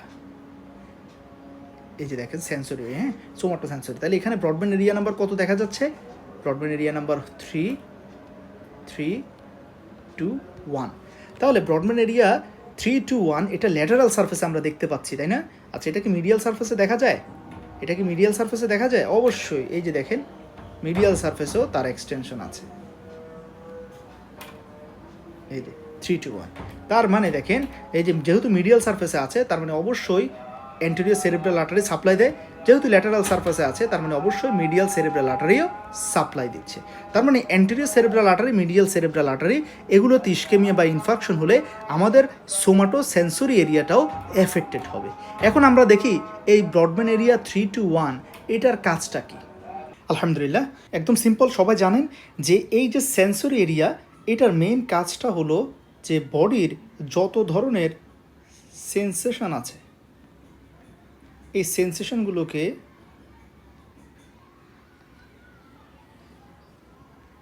রিসিভ করা। ওকে, আচ্ছা, এই রেজিয়নটার কাজ। ওকে, আচ্ছা, এখন দেখেন যে এখানের মধ্যে দেখেন যে এই যে সেন্সরি এরিয়া, এই যে এরিয়া নাম্বার 3 to 1, হ্যাঁ 3 to 1, তাহলে এটা কি করে, বডির সব ধরনের সেন্সেশন সে রিসিভ করে। এখন এই সেন্সেশন বলতে আমরা দুই ধরনের সেন্সেশন বোঝাই, একটা হলো যে এক্সটেরোসেপটিভ, আর একটা হলো প্রোপ্রিওসেপটিভ। এক্সটেরোসেপটিভ বলতে যে পেইন, টাচ, টেম্পারেচার, প্রেশার এগুলোকে বোঝায়। আর প্রোপ্রিওসেপটিভ মানে হচ্ছে যে জয়েন্ট পজিশন, অর্থাৎ এই যে আমি আপনি চোখ বন্ধ করলেও কিন্তু দেখেন, আপনারা চোখ বন্ধ করেন, ওকে, এখন আপনার ডান হাতটা কোথায় দেখেন, আপনি কিন্তু বুঝতে পারছেন আপনার ডান হাতটা শরীরের কোন জায়গায়। আমি যদি আপনাকে বলি যে আপনার বাম পায়ের বৃদ্ধাঙ্গুলটা কোথায়, আপনি কিন্তু চোখ বন্ধ করেও হাত দিয়ে ওই বাম আঙ্গুলটা ধরতে পারবেন বা বাম বৃদ্ধাঙ্গুলিটা ধরতে পারবেন। তাহলে এই যে আপনার বডির কোন লিম্সটা কোথায় আছে, আপনার বডির পজিশন, যে আপনার বাম পাটা এখন উঠানো অবস্থায় আছে নাকি নামানো অবস্থা আছে, আপনার ডান পাটা এটা কি ভাঁজ অবস্থা আছে, ফ্লেকশন অবস্থা আছে নাকি এক্সটেনশন অবস্থায় আছে। দেখেন এই যে মানে, তারপর যদি আমি আপনাকে বলি যে আপনার যে হাতটাকে আপনি যে এলবো ফ্লেকশন করেন, ওকে, তাহলে আপনি কিন্তু বুঝতে পারছেন যে আপনার ডান হাতটা এখন ফ্লেক্সড অবস্থায় আছে। এই যে একটা পজিশন, জয়েন্ট পজিশন বুঝতে পারা, এটাকে আমরা বলি প্রোপ্রিওসেপশন। ঠিক আছে, তো এই প্রোপ্রিওসেপশন আর বাকি যেগুলো, বাকি সবগুলোকে আমরা একসাথে বলি এক্সটেরোসেপটিভ, অর্থাৎ যে pain, touch, temperature, pressure, vibration এগুলোকে আমরা বলি এক্সটেরোসেপটিভ। ঠিক আছে, তো এখানে আপনারা জানেন যে আমাদের পেইন এবং টেম্পারেচার এটা ল্যাটারাল স্পাইনোথ্যালামিক ট্র্যাক্টের মাধ্যমে আমাদের যে ডেফিনিট এরিয়া থেকে থ্যালামাস হয়ে এই যে ব্রডম্যান এরিয়া 3 to 1-এ আসে। তারপরে ক্রুড টাচ প্রেশার এটা অ্যান্টেরিয়র স্পাইনোথ্যালামিক ট্র্যাক্টের মাধ্যমে আমাদের এই যে সেন্সরি এরিয়াতে আসে। আর ফাইন টাচ, ভাইব্রেশন এবং প্রোপ্রিওসেপশন অর্থাৎ জয়েন্ট পজিশন এরা ডর্সাল কলামের মাধ্যমে ওরা আসে। ক্লিয়ার? আচ্ছা, তো এই হচ্ছে বিষয়টা। এখন দেখেন আমার বডির যে রাইট সেরেব্রাল হেমিস্ফিয়ারে যে 3 to 1 রেজিয়ন আছে, তারা আমাদের বডির লেফট সাইডের সেন্সেশনগুলো ক্যারি করবে, রিসিভ করবে। ওকে, আর আমার লেফট সেরেব্রাল হেমিস্ফিয়ার বডির রাইট সাইডের সব সেন্সেশনগুলোকে রিসিভ করবে। তাহলে দেখেন এই চিত্রটার দিকেগুলো আপনারা সব জানেন। তাহলে যদি কারো এই জায়গাটাতে ইনফার্কশন হয়, হ্যাঁ ইনফার্কশন হয়, ধরেন স্ট্রোকের কারণে এই জায়গাটা ইনফার্ক্টেড হয়ে গেল। আচ্ছা, তাহলে এটা হলো লেফট সেরেব্রাল হেমিস্ফিয়ার। তাহলে তার বডির কোন সাইডে সেন্সেশন হ্যাম্পার্ড হবে, মানে সে বুঝতে পারবে না, অবশ্যই রাইট সাইডেড। তাহলে তার রাইট সাইডের সেন্সেশনগুলো সে বুঝতে পারবে না। তাহলে এই যে লিশন হচ্ছে লেফট সেরেব্রাল হেমিস্ফিয়ারে, কিন্তু সেন্সেশন লস হয়ে গেছে রাইট বডিতে, অর্থাৎ right side of the body. তাহলে এটাকে আমরা বলি কন্ট্রালেটারাল। ওকে, আচ্ছা, তো এই জিনিসটাকে দেখেন ডেভিডসনে কি বলছে, দেখেন এই যে কন্ট্রালেটারাল হেমি সেন্সরি লস। তাহলে লিশন যে পাশে তার অপোজিটে সেন্সরি লস হবে এবং পুরো এক পাশ, এই কারণে হেমি কি লস হচ্ছে, সেন্সরি এবং অপোজিট টু লিশন, এই কারণে কন্ট্রালেটারাল। তাহলে কন্ট্রালেটারাল হেমি সেন্সরি লস। ঠিক একইভাবে দেখেন, এটা হচ্ছে লেফটে হলে রাইটের কন্ট্রালেটারাল হেমিসেন্সরি লস হবে, আর যদি রাইট প্যারাটাল লোবে লিশন হয় তাহলে লেফটের কন্ট্রালেটারাল হেমিসেন্সরি লস হবে, এই কথাটাই। ওকে, আলহামদুলিল্লাহ, সেন্সেশন নিয়ে আর বেশি জটিলতার দরকার নেই। এখন আসেন যেটা আমাদেরকে অনেক বেশি ভোগাবে, সেটা হলো এখানে যে সেন্সরি অ্যাসোসিয়েশন এরিয়া, অর্থাৎ এরিয়া নাম্বার 5-7। আমি অলরেডি আলহামদুলিল্লাহ আপনাদেরকে প্রি মোটর এরিয়া পড়াতে গিয়ে এটারই একটু আইডিয়া দিয়েছিলাম যে সেন্সরি অ্যাসোসিয়েশন এরিয়া, দেখেন সেন্সরি অ্যাসোসিয়েশন এরিয়া এটা হলো ব্রডম্যান এরিয়া নাম্বার 5-7 এবং তার লোকেশন কোথায়, ল্যাটারাল সারফেসে তার লোকেশনটা হলো এই যে, আর মিডিয়াল সারফেসে তার লোকেশনটা হলো এই যে। ঠিক আছে, এই যে এরিয়া নাম্বার 5-7। ওকে, আচ্ছা, এখন এই জায়গাটা খুবই ক্রুশাল রোল প্লে করে, মনে রাখবেন অনেকগুলো রোল প্লে করে। এবং সেন্সেশনের ক্ষেত্রে আপনারা যেরকম সিম্পলি দেখেছেন যে রাইট সেরেব্রাল হেমিস্ফিয়ার লেফট সাইডের সেন্সেশন ক্যারি করে, লেফট সেরেব্রাল হেমিস্ফিয়ার রাইট সাইডের সেন্সেশন ক্যারি করে, অর্থাৎ রিসিভ করে। কিন্তু এই সেন্সরি অ্যাসোসিয়েশন এরিয়া এদের টাস্কটা একটু কমপ্লেক্স, অর্থাৎ আমার রাইট সেরেব্রাল হেমিস্ফিয়ারে যেমন সেন্সরি অ্যাসোসিয়েশন এরিয়া আছে, ঠিক একইভাবে লেফট সেরেব্রাল হেমিস্ফিয়ারও একটা সেন্সরি অ্যাসোসিয়েশন এরিয়া আছে, অর্থাৎ লেফট সাইডের 5-7 এবং রাইট সাইডের 5-7 দুটোরই একটা ওভারল্যাপিং ফাংশন আছে। ঠিক আছে, আচ্ছা, তো সেটা একটু দেখেন, এটা ডেভিডসন থেকে একটু দেখাই, কারণ এখানে অনেক ইনফো মিস আছে এই BD84-তে। দেখেন, আপনারা একটু দেখেন যে আমরা এখন প্যারাইটাল লোভ নিয়ে পড়ছি, তাই না? অর্থাৎ প্যারাইটাল লোভের মধ্যে আমাদের সেন্সরি এরিয়াটা আলহামদুলিল্লাহ শেষ। এখন প্যারাইটাল লোভের সেন্সরি অ্যাসোসিয়েশন এরিয়া। তো প্যারাইটাল লোভটাকে ডেভিডসনে দুই ভাগে আলোচনা করছে। একটা হচ্ছে যে ডমিনেন্ট প্যারাইটাল। তো সাধারণত আমরা যেহেতু আমাদের রাইট হ্যান্ড ডমিনেন্ট, তার মানে আমাদের কোন সেরেব্রাল হেমিস্ফিয়ারটা ডমিনেন্ট? লেফট। তার মানে ডমিনেন্ট প্যারাইটাল লোব বলতে এখানে বোঝাচ্ছে লেফট প্যারাইটাল লোবকে।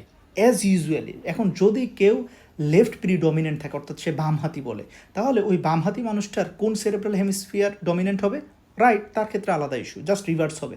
আমি ইন জেনারেল সবার জন্য বলছি, আমরা যেহেতু ডানহাতি তার মানে আমাদের লেফট প্যারাইটাল লোব এটাই হচ্ছে ডমিনেন্ট। ওকে, তাহলে দেখেন লেফট প্যারাইটাল লোব এবং আমাদের যে রাইট প্যারাইটাল লোব, এই দুটোর কাজের মধ্যে অর্থাৎ সেন্সরি অ্যাসোসিয়েশন এরিয়ার জন্য কিছু ওভারল্যাপ আছে, অর্থাৎ কিছু টাস্ক রাইট লেফট দুজনেই করে। তো দেখেন, লেফট প্যারাইটাল লোবের যে সেন্সরি অ্যাসোসিয়েশন এরিয়া আছে, লেফট প্যারাইটাল লোবের যে সেন্সরি অ্যাসোসিয়েশন এরিয়া আছে, অর্থাৎ এরিয়া নাম্বার 5-7, লেফট বা ডমিনেন্টের জন্য তার কাজ কি? তার মেইন কাজ হলো আমাদের ল্যাঙ্গুয়েজ কন্ট্রোল করা এবং ক্যালকুলেশন করা। এই যে দেখেন, এগুলো FCPSের জন্য ভেরি ইম্পর্ট্যান্ট। একটা হলো ল্যাঙ্গুয়েজ, একটা ক্যালকুলেশন। ল্যাঙ্গুয়েজ মানে হলো এই যে আমি কথা বলছি, আমার কথাগুলো আপনি শুনছেন, কি বলছি সেটা বুঝতে পারছেন, হ্যাঁ, এই বিষয়টা। অর্থাৎ মানে কেউ কারো কথাটা বোঝা এবং সে অনুযায়ী রেসপন্স করা, যে উনি আমাকে কি বলছে, এটাকে আমি ভিতরে আমার ব্রেনে যাওয়ার পর এটা অ্যানালাইসিস করা এবং এটার উত্তর কী দেওয়া উচিত, এই যে একটা কমপ্লেক্স অ্যানালাইসিস, এটার জন্যই হচ্ছে আমাদের এই যে ল্যাঙ্গুয়েজ অর্থাৎ প্যারাইটাল লোবটা কি রেসপন্সিবল। আচ্ছা, আর আরেকটা হলো ক্যালকুলেশন, অর্থাৎ এই যে আমরা যোগ বিয়োগ গুণ করছি, হ্যাঁ, মাল্টিপ্লিকেশন, এই যে ম্যাথমেটিক্যাল যে অ্যারিথমেটিক যে টাস্কগুলো, এগুলো হচ্ছে আমরা কিভাবে করি? এই যে প্যারাইটাল লোবের মাধ্যমে করি। আর আমাদের যে মানে লেফট প্যারাইটাল লোবের এখানে যখন লিশন হবে, তার মানে প্রথমে কী হবে? যেহেতু ক্যালকুলেশনটা হ্যাম্পার হবে, এই কারণে ক্যালকুলিয়া, অর্থাৎ সে ক্যালকুলেশন করতে পারবে না। তাকে যদি বলেন 5+5 কত, সে সিম্পল এই যোগটা করতে পারবে না, সে বলবে 7, না 15, এই যে কনফিউজড হয়ে যাবে, পারবে না। অথচ সে কিন্তু 2 দিন আগেও পারতো। এই সেরেব্রোভাস্কুলার অ্যাক্সিডেন্ট অর্থাৎ এই স্ট্রোক হওয়ার মানে 2 দিন আগেও সে খুব দারুণ ম্যাথমেটিক্যাল টাস্ক পারতো, এখন পারছে না। ঠিক আছে, এই হচ্ছে ক্যালকুলিয়া। এরপরে আসেন যে ডিসফাসিয়া। হ্যাঁ, এটা মনে রাখবেন, ডিসফাসিয়া এবং অ্যাফাসিয়া একই কথা, তবে ওয়ার্ল্ড ওয়াইডলি অ্যাফাসিয়াটা মোর রেকগনাইজড। হ্যাঁ, ডিসফাসিয়া মানে হচ্ছে এই যে ল্যাঙ্গুয়েজ এরিয়াটা, মানে কথাবার্তা বলা, এগুলো একটু হ্যাম্পার্ড হয়ে গেছে, কমপ্লিটলি লস হয় নাই। আর অ্যাফাসিয়া মানে কমপ্লিটলি মানে হ্যাম্পার্ড। তো আপনাদের বোঝার সুবিধার্থে আমি বলবো আপনারা অ্যাফাসিয়াটা মনে রাখেন। অ্যাফাসিয়া।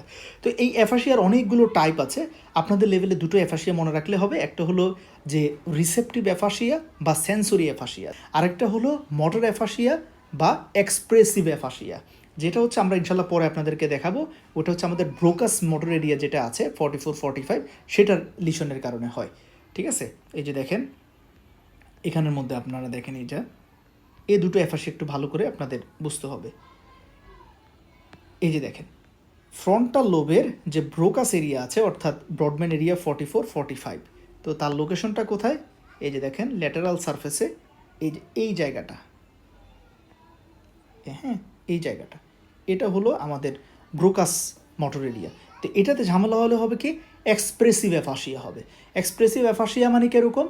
মানে হচ্ছে আমি মনে করেন সাপোজ যে আপনি আমাকে জিজ্ঞেস করলেন যে আপনার নাম কি, এখন আমি বলছি আমার মোসলে, এভাবে বলছি। অর্থাৎ দেখেন, আপনি আমাকে কি জিজ্ঞেস করেছেন, আমি কিন্তু সেটা বুঝতে পেরেছি যে আপনি আমাকে আমার নাম জিজ্ঞেস করেছেন, এবং আমি সেটা বলতে গিয়ে আমি আমার ফ্লুয়েন্সি পাচ্ছি না, অর্থাৎ আমার নাম মোসলেউদ্দিন, এভাবে স্পিডে বলতে পারছেন। আমি বলছি আমার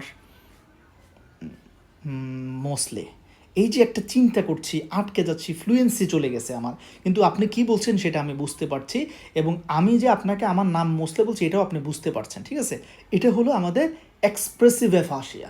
ওকে, আচ্ছা, এখন আসেন যে এই যে প্যারাইটাল লোব রিলেটেড যে অ্যাফাসিয়াটা, এটা একটু ভালো করে বুঝতে হবে, এখানে অনেকের কনফিউশন হয়।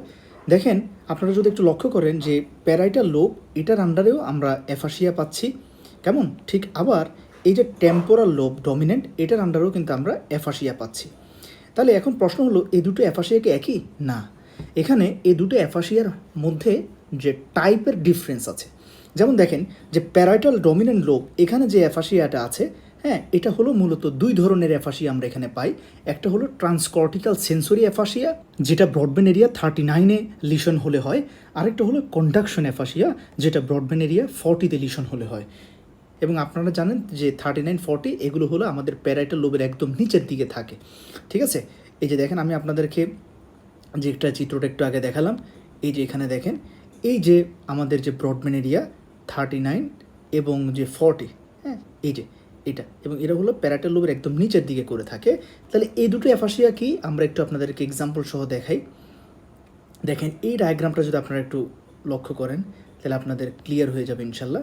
এই যে দেখেন, তাহলে এখানে আপনারা দেখেন সব অ্যাফাসিয়াটাকে আমি আলহামদুলিল্লাহ একসাথে করেছি, এবং এখানের মধ্যে আপনারা জানেন যে 39 এবং 40 এরা হলো আমাদের প্যারাইটাল লোবের ব্রডব্যান্ড এরিয়া, এবং 39-এর লিশনের কারণে হচ্ছে ট্রান্সকর্টিক্যাল সেন্সরি অ্যাফাসিয়া, এবং 40 নাম্বার প্যারাইটাল লোবের এই ব্রডব্যান্ড এরিয়া 40-তে যদি লিশন হয় তখন হবে আমাদের কন্ডাকশন অ্যাফাসিয়া। ঠিক আছে, সো ট্রান্সকর্টিক্যাল এবং কন্ডাকশন অ্যাফাসিয়া এগুলো হলো এখানে পেশেন্টের যে ফ্লুয়েন্সি থাকবে, অর্থাৎ পেশেন্টকে যদি আমি কিছু জিজ্ঞেস করি পেশেন্ট ফ্লুয়েন্টলি আমার আনসার দিবে। দেখেন এখানে লেখা আছে যে পেশেন্টকে দেখেন ট্রান্সকর্টিক্যাল সেন্সরি অর্থাৎ ফ্লুয়েন্সি থাকবে, এবং কম্প্রেহেনশন মানে হচ্ছে পেশেন্টকে আমি কি জিজ্ঞেস করছি সে সেটা বুঝতে পারছে কি না। তো এই যে কম্প্রেহেনশন দেখেন এখানে কম্প্রেহেনশন নো, তার মানে পেশেন্ট আসলে ট্রান্সকর্টিক্যাল সেন্সরি টাইপে, পেশেন্ট আমি কি জিজ্ঞেস করছি সে বুঝবে না, কিন্তু ফ্লুয়েন্সি থাকবে, উল্টাপাল্টা বলবে শুধু। পেশেন্টকে জিজ্ঞেস করলাম আপনার নাম কি, পেশেন্ট করলো আকাশে হাতি উড়ে, হ্যাঁ, নদীতে মাছ ভিজে, তারপরে হচ্ছে সে বলবে, আমি তাকে জিজ্ঞেস করলাম যে আপনি সকালে কি খেয়েছেন, ঢাকার মধ্যে চট্টগ্রাম চলে। দেখেন জিজ্ঞেস করলাম কি বলছে কি উল্টাপাল্টা বলছে, অর্থাৎ তার গ্রামাটিক্যাল সেন্টেন্সটা ঠিক, ঢাকার মধ্যে চট্টগ্রাম চলে, কথাটার কোনো যোগ্যতা নাই, মানে এটা কোনো মিনিংলেস, বাট গ্রামার ঠিক আছে। দেখেন সাবজেক্ট ভার্ব অবজেক্ট সে এটা কিন্তু ঠিক মানে রাখছে পেশেন্ট। তো এই হলো ট্রান্সকর্টিক্যাল সেন্সরি অ্যাফাসিয়া। কন্ডাকশন অ্যাফাসিয়া কি, এটা আসলে অ্যাপারেন্টলি প্রায় নর্মাল। দেখেন পেশেন্ট আমি কি জিজ্ঞেস করছি সেটা বুঝেও, এই যে কম্প্রেহেনশন ভালো, এবং পেশেন্ট ফ্লুয়েন্টলি আমার কথার অ্যান্সারও দেয়, কিন্তু প্রবলেম হলো পেশেন্ট এখানে রিপিটেশন করতে পারে না। তাহলে একটা এক্সাম্পল দেয়, আপনার নাম কি, আমার নাম মুসলিউদ্দিন। তারপরে আপনি আমাকে জিজ্ঞেস করলেন, দেখি ভাইয়া বলেন তো যে আমি এখন ঢাকায় যাব, তারপর আমি আপনাকে রিপিট করছি যে আমি পারছি না। তার মানে দেখেন আপনি আমাকে কোনো প্রশ্ন করলে আমি উত্তর দিতে পারছি ফ্লুয়েন্টলি, কিন্তু আপনি আমাকে কোনো একটা নির্দিষ্ট সেন্টেন্সকে বলে যেটা রিপিট করতে বলেন তখন আমি আর সেটা পারছি না। এটা হলো রিপিটেশন নো।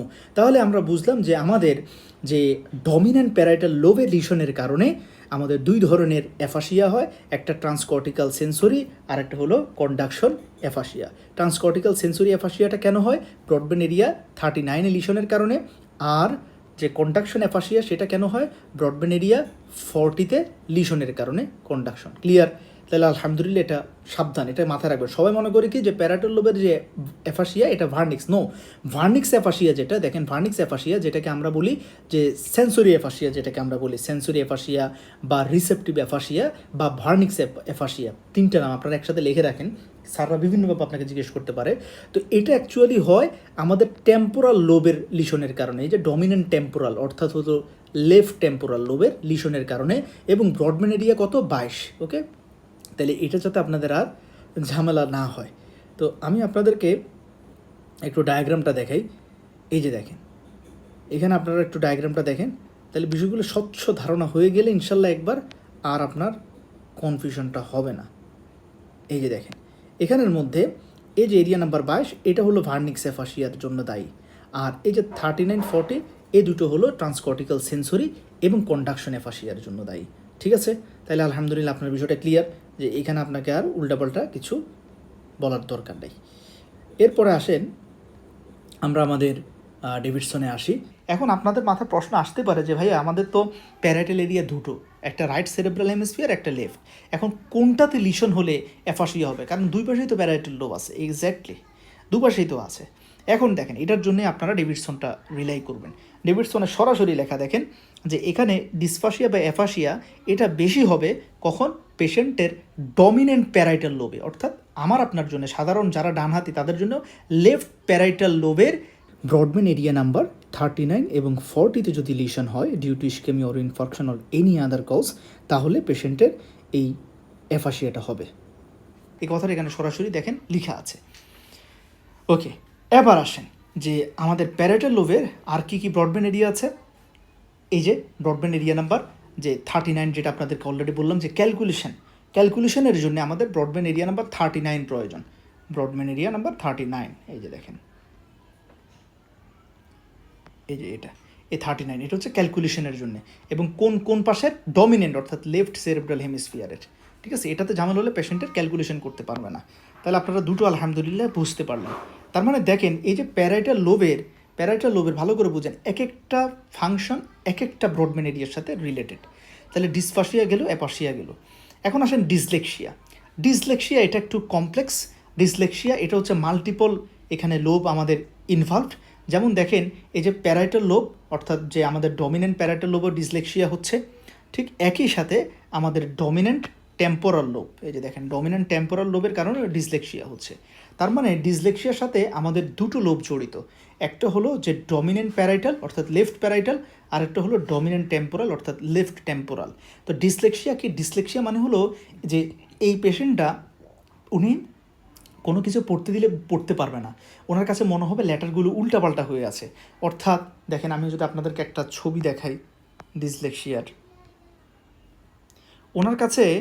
ওনাকে যখন আপনি একটা বই পড়তে দিবেন ওনার কাছে লেখাগুলো এরকম লাগবে, যে মনে হবে এই লেখাগুলো এরকম মানে এলোমেলো হয়ে আছে, যে এই যে বি আর ডি, হ্যাঁ, তো বিটা এরকম না হয়ে বি এরকম কিউ এর মতো, পিটা এরকম না হয়ে পি কিউ এর মতো হয়ে গেছে। অর্থাৎ এই যে দেখেন লেখাগুলো উল্টাপাল্টা হয়ে গেছে, ডিটা ঠিক আছে, এটা উল্টা হয়ে গেছে, ওয়াইটা আবার উল্টা ডাউনওয়ার্ড হয়ে গেছে।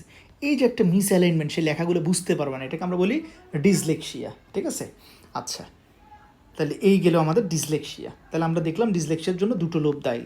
এটা ভেরি ইম্পর্ট্যান্ট, পুরো লাইফ টাইমের জন্য আপনার প্রয়োজন হবে ইনশাল্লাহ। এই চারটা প্রচণ্ড মানে একটা এফসিবিসের কোশ্চেন এখানে থাকেই। ঠিক আছে, পার্ট 1-এর, আর আপনার ক্লিনিক্যালের জন্য অ্যাজ ওয়েল এজ ইম্পর্ট্যান্ট। ওকে, তারপরে আসেন অ্যাপ্রাক্সিয়া। তাহলে আপনাদের মনে রাখার সুবিধার্থে মনে রাখবেন যে স্পেশিয়াল ওরিয়েন্টেশন এবং কনস্ট্রাকশনাল স্কিল, এই যে দেখেন স্পেশিয়াল ওরিয়েন্টেশন এবং কনস্ট্রাকশনাল স্কিল, এই দুটো ফাংশন মেইনলি কন্ট্রোল করবে আমাদের নন ডমিনেন্ট প্যারাইটাল লোব। তাহলে আপনার অর্থাৎ যারা আমরা ডানহাতি আছি তাদের জন্য নন ডমিনেন্ট প্যারাইটাল লোব হলো রাইট প্যারাইটাল লোব। তাহলে রাইট প্যারাইটাল লোবের sensory association area Brodmann area number 5-7, এই দুটো মূলত কন্ট্রোল করে আমাদের স্পেশিয়াল ওরিয়েন্টেশন ফাংশন এবং কনস্ট্রাকশনাল স্কিল।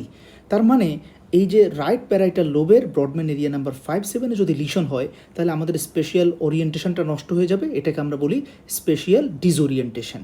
আর হলো 2 নম্বর কনস্ট্রাকশনাল স্কিলটা নষ্ট হয়ে যাবে, তার মানে এটাকে আমরা বলি কনস্ট্রাকশনাল অ্যাপ্রাক্সিয়া।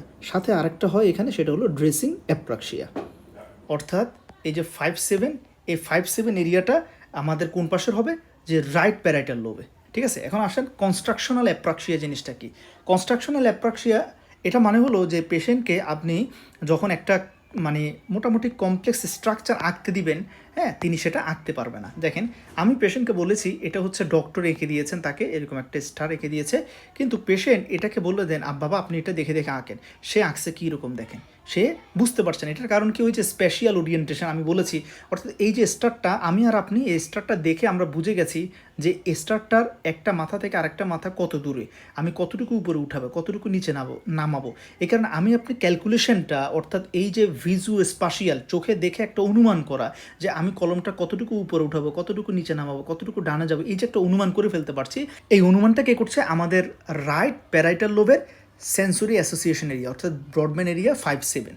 ফলে আমি আপনি সুন্দর করে এটা এঁকে ফেলতে পারছি, কিন্তু পেশেন্টের ওই যে 5-7 এরিয়াতে লিশন হওয়ার কারণে পেশেন্ট কনস্ট্রাকশনের অ্যাপ্রাক্সিয়া, তিনি সেটা আঁকতে পারছেন না। কথা বুঝতে পারছি? ওকে, এটা হলো কনস্ট্রাকশনাল অ্যাপ্রাক্সিয়া। আচ্ছা, আর আরেকটা হলো যে ড্রেসিং অ্যাপ্রাক্সিয়া। দেখেন এই যে দেখেন কনস্ট্রাকশনাল অ্যাপ্রাক্সিয়া, এটা আলহামদুলিল্লাহ বলছে। আর একটা হচ্ছে ড্রেসিং অ্যাপ্রাক্সিয়া, এটাও একই কথা, রাইট প্যারাইটাল লোবের সেন্সরি অ্যাসোসিয়েশন এরিয়ার ঝামেলার কারণে হবে। তো ড্রেসিং অ্যাপ্রাক্সিয়া মানে কি, যে পেশেন্ট জামা কাপড় পরতে পারবে না। কীরকম, তিনি মনে করেন টি শার্ট নিলেন, টি শার্ট নিয়ে মানে টি শার্টে যেখানে হাত ঢুকানোর জায়গা সেখানে তিনি পা দিয়ে দিচ্ছে, অথবা টি শার্টের গলা এটা গলায় না দিয়ে তিনি হাতের মধ্যে ঢুকাই দিচ্ছে। তাহলে সে আসলে বুঝতেছে না যে এই এই যে গেঞ্জি মানে যে টি শার্টটা এটা সে গায়ে দিবে এটা বুঝতেছে, কিন্তু কোনটা গলা কোনটা হাতের জন্যে এটা সে প্রপারলি মানে বুঝতে পারতেছে না। এটাই হলো আমাদের ড্রেসিং অ্যাপ্রাক্সিয়া। অথবা দেখা যাচ্ছে যে সে টি শার্টটা গায়ে না দিয়ে পরে ফেলছে, মানে সে বুঝতে, অথবা অথবা প্যান্ট এটা পরার জিনিস সেটা না পরে সে গায়ে দেওয়ার চেষ্টা করতেছে, এটা হচ্ছে ড্রেসিং অ্যাপ্রাক্সিয়া। ঠিক আছে, এই হচ্ছে বিষয়টা। আরেকটা আছে দেখেন, এই যে স্পেশাল যে ডিসওরিয়েন্টেশন, দেখেন স্পেশাল ডিসওরিয়েন্টেশন এটা আমি আপনাদের বলেছি ওই যে চা খাওয়ার কথা যেটা একটু আগে বললাম, অর্থাৎ এই যে চায়ের কাপটা এটা আমার থেকে কতটুকু সামনে কতটুকু উপরে ডানে বামে, এই যে একটা ভিজুয়াল স্পেশিয়াল এই জিনিসগুলো পেশেন্টের লস হয়ে যাবে। কথা বুঝতে পারছি? ওকে, এবার আসেন এখানের মধ্যে যে পেশেন্টের ডমিনেন্ট লোবে আসেন। ডমিনেন্ট লোবে যদি আসেন, যে এখানে একটা টার্ম আছে যে অ্যাগনোসিয়া। ঠিক আছে, এই অ্যাগনোসিয়াটা কি দেখেন, মনে করেন আমি যদি আপনাকে একটা কলম আপনার হাতে দেওয়ার আগে বললাম চোখ বন্ধ করুন, চোখ বন্ধ করার পর আপনার হাতে কলমটা দিয়ে বললাম বলেন তো এটা কি, আপনি কিন্তু খুব ইজিলি বলে ফেলবেন এটা কলম। একটা আম হাতে দিয়ে বললাম এটা কি, আপনি বললেন আম। হ্যাঁ, একটা বই হাতে দিয়ে বললাম বলেন তো এটা কি, আপনি হাত দিয়ে নাড়ে চেড়ে দেখে বলেন এটা একটা বই। কথা বুঝতে পারছি? এই যে চোখ বন্ধ থাকা অবস্থায় কোন একটা অবজেক্টের একটা 3 ডাইমেনশনাল শেপ আমরা হাতে টেকটাইল সেন্সেশন ধরার মাধ্যমে বুঝতে পারি এবং আইডেন্টিফাই করতে পারি, এটাই হলো আমাদের যে মানে কোন লোবের কাজ, সেটা হলো আমাদের লেফট প্যারাইটাল অর্থাৎ ডমিনেন্ট প্যারাইটাল লোবের সেন্সরি অ্যাসোসিয়েশন এরিয়ার কাজ। তো এটা যদি তাদের এই লেফট প্যারাইটাল লোবের 5-7 লিশন হয়, সেন্সরি অ্যাসোসিয়েশনে লিশন হয়, তাহলে তারা এটা বুঝতে পারবে না। তখন তাদেরকে আপনি বই দিলে সে এটা ধরে বলবে এটা আম, তাকে আম দিলে সে বলবে এটা কলম, তাহলে সে প্রপারলি বুঝতে পারবে না। এটাকে আমরা বলি টেকটাইল অ্যাগনোসিয়া। টেকটাইল অর্থাৎ টাচ করে বলতে পারছে না, এটাকে কি বলবো, টেকটাইল অ্যাগনোসিয়া। তো এই টেকটাইল অ্যাগনোসিয়ার আরও সুন্দর নাম হচ্ছে অ্যাস্টেরিওগনোসিস। ঠিক আছে, তো এই ট্যাকটাইল অ্যাগনোসিয়ার আরেকটা এক্সাম্পল হলো যে পেশেন্টকে, যেমন মনে করেন আমি আপনাকে বললাম চোখ বন্ধ করেন, বন্ধ করলেন, আপনার হাত আমাকে দিলেন, এরপর আমি আপনার হাতে কি করলাম, একটা মোটা কলম দিয়ে ক লিখলাম অথবা 3 লিখলাম অথবা 10 লিখলাম, আপনি কিন্তু বন্ধ অবস্থা বলবেন হ্যাঁ এটা 10 লিখছেন, হ্যাঁ এখন আপনি ক লিখেছেন। অর্থাৎ এই যে বুঝতে পারা, এই জিনিসটা পেশেন্ট যখন বুঝবে না তখন এটাকে আমরা বলবো অ্যাগ্রাফেস্থেসিয়া। তাহলে এই যে অ্যাগ্রাফেস্থেসিয়া, অ্যাস্টেরিওগনোসিস, এগুলো হলো ট্যাকটাইল সেন্সেশন ইন্টারপ্রিটেশন করতে পেশেন্টের ঝামেলা হচ্ছে সেন্সরি অ্যাসোসিয়েশন এরিয়াতে লিশনের কারণে। কথা বুঝতে পারছি? ওকে, তাহলে আলহামদুলিল্লাহ আপনারা ডিসফাসিয়া বা অ্যাফাসিয়া বুঝতে পারলেন, অ্যাক্যালকোলিয়া বুঝতে পারলেন, ডিসলেক্সিয়া বুঝতে পারলেন, অ্যাপ্রাক্সিয়া আমরা আলোচনা করেছি এবং আমি বলেছি অ্যাপ্রাক্সিয়া এখানে মনে রাখার দরকার নেই। অ্যাপ্রাক্সিয়াটা মূলত আমাদের রাইট প্যারাইটাল লোব বা নন ডমিনেন্ট প্যারাইটাল লোবের ফাংশন। ওকে, এবং এখানের মধ্যে লিশন হলে পেশেন্টের অ্যাপ্রাক্সিয়াগুলো হবে। অ্যাপ্রাক্সিয়ার মধ্যে স্পেশালি বলেছে কনস্ট্রাকশনাল অ্যাপ্রাক্সিয়া, ড্রেসিং অ্যাপ্রাক্সিয়া। ঠিক আছে, তো এখানের মধ্যে আরেকটা অ্যাপ্রাক্সিয়া আছে, সেটাকে আমরা বলি কনসেপচুয়াল যে অ্যাপ্রাক্সিয়া। আলহামদুলিল্লাহ, তাহলে আমি যদি একবার ব্রিফ করি, যে প্রথম কথা হচ্ছে আমাদের সেন্সরি এরিয়া এটা শেষ, রাইট লেফট এটা শেষ।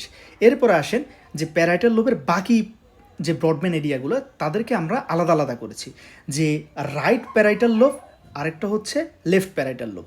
লেফট প্যারাইটাল লোব এটা হলো ডমিনেন্ট, তাহলে লেফট প্যারাইটাল লোবের মেইন কাজ হলো ল্যাঙ্গুয়েজ এবং ক্যালকুলেশন করা। আর এখানের মধ্যে যদি যে আমাদের লেফট প্যারাইটাল লোবে যদি লিশন হয় তাহলে তার অ্যাফাসিয়া হবে এবং অ্যাক্যালকুলিয়া হবে, সাথে হচ্ছে আমি যেটা বললাম ডিসলেক্সিয়া হবে, এবং অবশ্যই আরেকটা ইম্পর্টেন্ট জিনিস, সবচেয়ে ইম্পর্টেন্ট যেটা অ্যাগনোসিয়া, এটা ভালো করে মনে রাখবেন। এখানে ট্যাকটাইল অ্যাগনোসিয়া হয়, যেমন এই ট্যাকটাইল অ্যাগনোসিয়ার আন্ডারে দুটো জিনিস, একটা হচ্ছে অ্যাস্টেরিওগনোসিস আর একটা হচ্ছে অ্যাগ্রাফেস্থেসিয়া, এই দুটো জিনিস ট্যাকটাইল অ্যাগনোসিয়ার আন্ডারে।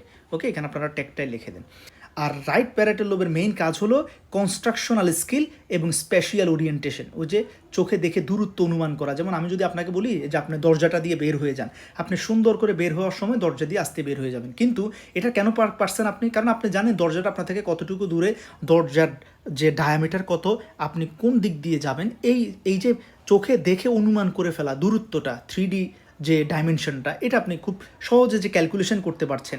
এখন কেউ যদি এই ক্যালকুলেশনটা করতে না পারে, সে দরজা দিয়ে বের হওয়ার সময় দরজার সাথে বাড়ি খাবে, রাস্তা দিয়ে হাঁটার সময় শুধু একটু পরে পরে পাথরের সাথে হোঁচট খাবে, সে বুঝতেছে না পাথরটা কত দূরে, তাকে কখন পাটা উঠাইতে হবে এটা বুঝতেছে না।